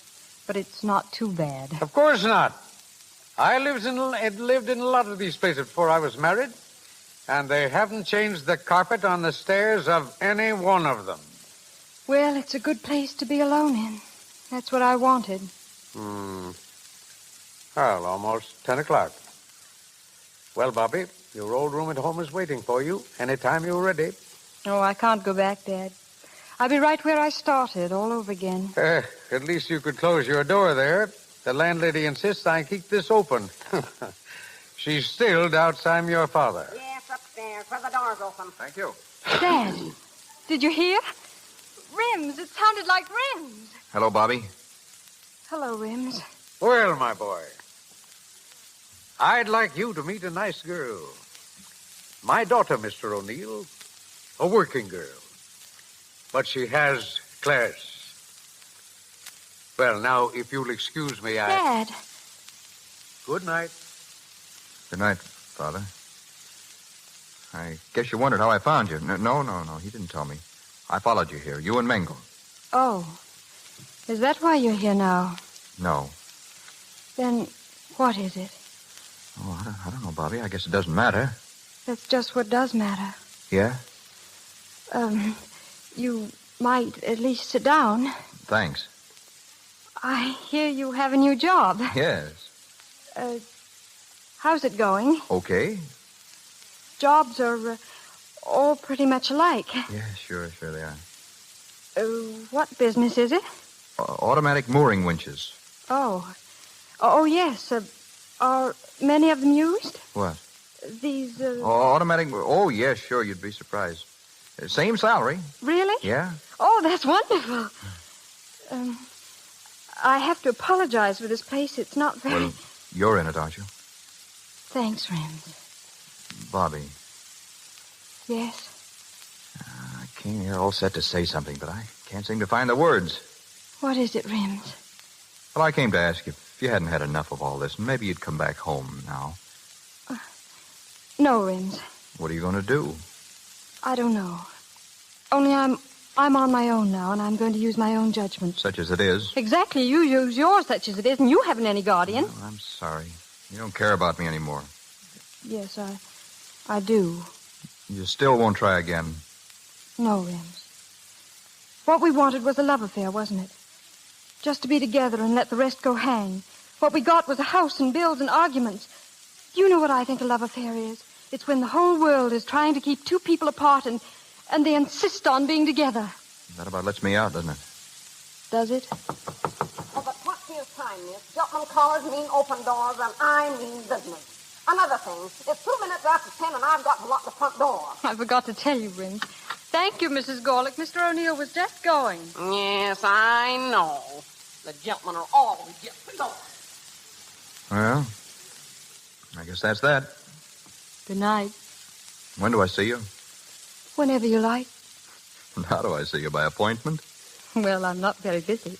If we never had been married and I was just a girl you want to see sometime, how would you manage it? Well, I could call you up tomorrow and take you for a bus ride, I suppose, and then dinner at Child's. That'd be pretty nice, wouldn't it?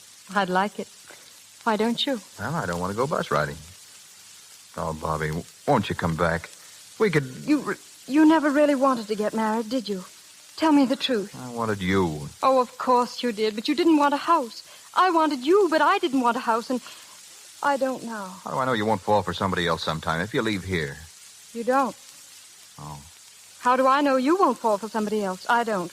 I don't want to. Rims, you aren't to see me unless you just can't keep away. You used to know me so well you didn't like me. You used to know where I was and what I was doing all the time, and it was all wrong, and we won't have any more of it. All right. So now we're really free. I said all right. I don't give a hoop about that. Well, what do you give a hoop about? How about you, darling? Can't you see it? Don't you see I can't get along without you? I can't stand being away from you all the time. I keep waking up at night thinking of you. So do I. Bobby, the house is standing there, waiting for us. No, I'm sorry.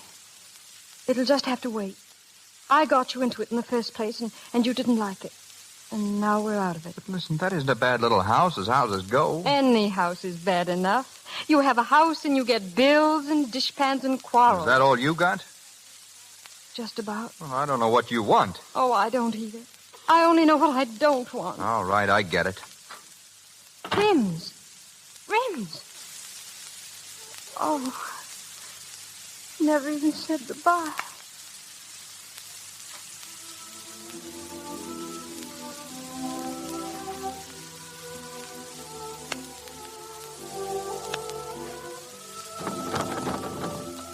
Oh, Rims, come in off that fire escape. Okay.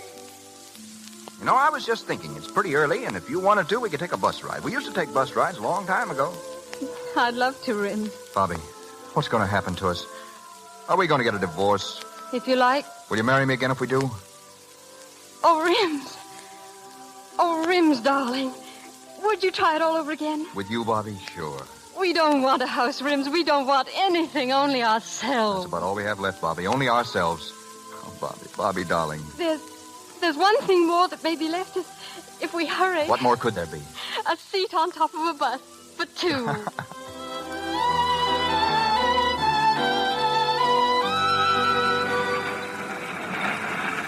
Step lively, please. I'd like to know when we get to Riverside Drive. Yes, lady, I'll tell you when we get there. Thanks. Sort of like old times, Bobby, isn't it? Oh, Rims, darling, what happened to us? We've learned so much, Bobby. They'll never happen again. Rims? Yes. Rims, our house, it's only 2 blocks more. Bobby, let's go back, huh? Bills and dishes and all? Yeah. Oh, I love them, Rims. We'll never leave it again. I asked you this once before, Bobby. I've never meant it so much since. Yes, Rims? Do you mind if I kiss you? Oh, no, Rims. Put your arms around me and don't ever take them away as long as we live. No, darling, not as long as we live. Conductor! Conductor! Yes, lady? They're actually kissing each other. It's a disgrace. Stop it at once. Oh, let them alone, lady. Wait till they've been married for a few months. They don't know what it's all about.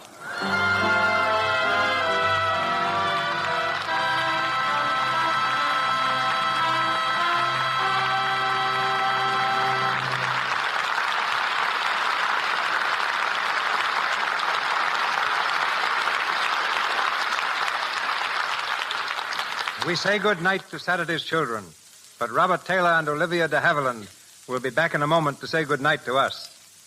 Writers, like painters, often live for their art, but have trouble making a living at it. Prior to 1913, motion pictures were all visual narrative, constructed by actors, cameramen, and directors. Stories and dramatic situations were alien to them, and writers wrote only for print or stage. Today, writers are among the highest paid of studio personnel. William Koenig is an expert on their wares. Beginning as an usher, he became a stage director, manager of leading theaters throughout the country, and for the last 15 years has been responsible for many policies vitally affecting the motion picture business. Today, he is general manager of Universal Pictures. Ladies and gentlemen, Mr. William Koenig.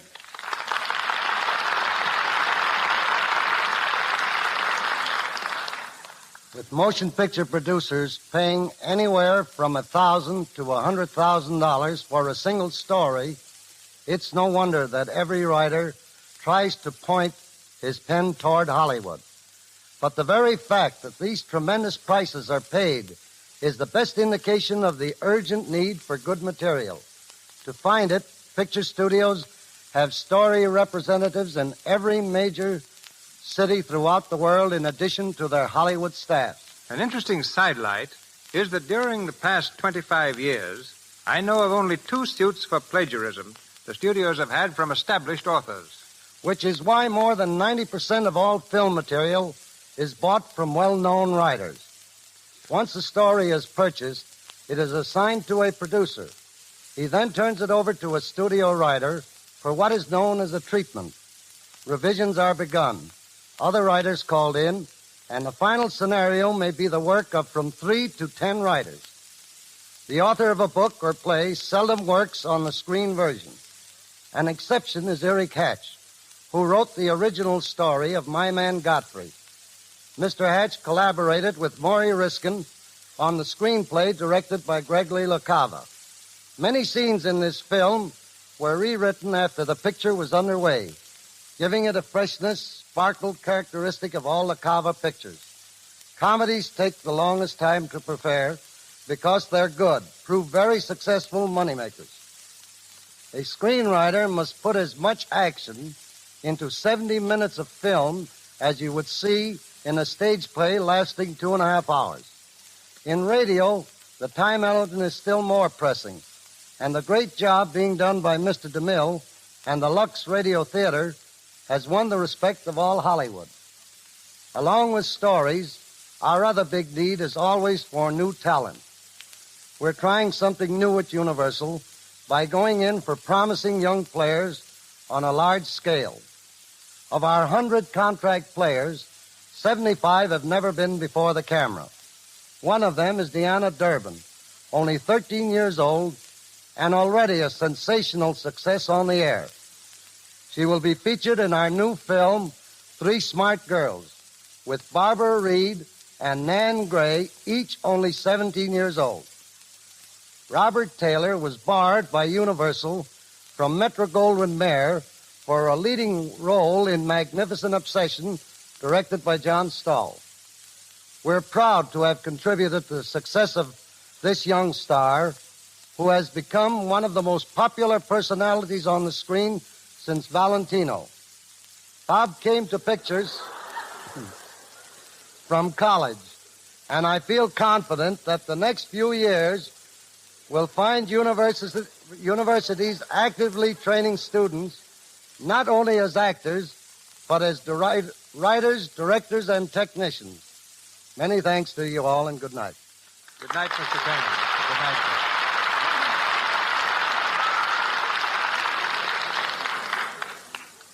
Over 30,000 people paid admissions this summer when Robert Taylor made a personal appearance in the Cotton Bowl at Dallas, Texas. So our audience tonight must reach a staggering figure, with the admirers of Olivia de Havilland swelling the total. Once again, they step before the curtain. Bob Taylor, Olivia de Havilland.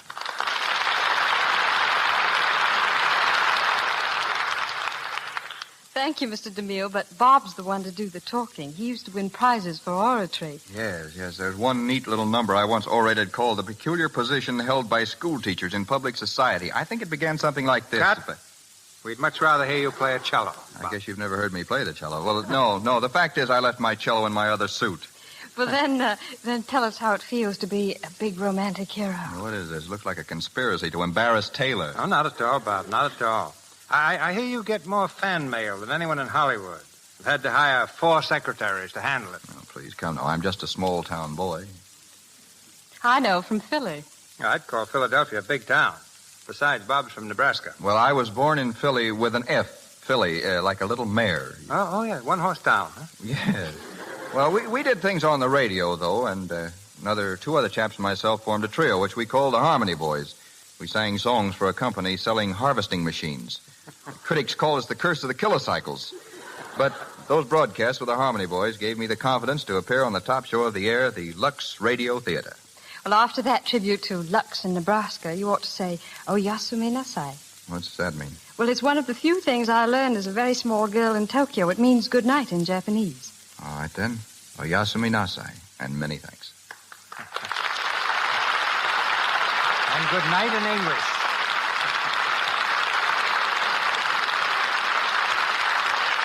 Thank you, Mr. Havilland and Mr. Taylor. Ladies and gentlemen, this is your announcer, Melville Ruick. Mr. DeMille tells us of next week's program shortly. Our cast tonight included Mona Barry as Florrie, Frederick Perry as Mr. Harrington, Chester Clute as Willie, Leora Thatcher as Mrs. Gorlick, Lou Merrill as Mr. Mingle, Frank Nelson as Keith, and Ross Forrester, Robert Payton, and John Lake. Mr. Havilland appeared through courtesy of Warner Brothers, Mr. Taylor, Metro-Goldwyn-Mayer, Mr. DeMille and Mr. Richardson, Paramount, Mr. Koenig, Universal, and Mr. Silvers, 20th Century Fox, where he composed the musical arrangements for their new football film, Pigskin Parade. And now, Mr. DeMille. For many months, I've looked forward to presenting on this program the star of my new picture, The Plainsman. I'm happy to announce that next Monday night, the Lux Radio Theater brings you Gary Cooper in a radio dramatization of one of his greatest successes, The Virginian, adapted from Owen Wister's famous novel. The play will feature Charles Bickford, Helen Mack, and John Howard.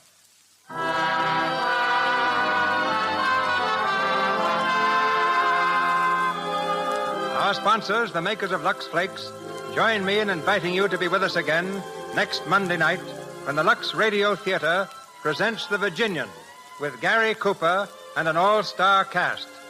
This is Cecil B. DeMille saying good night to you from Hollywood.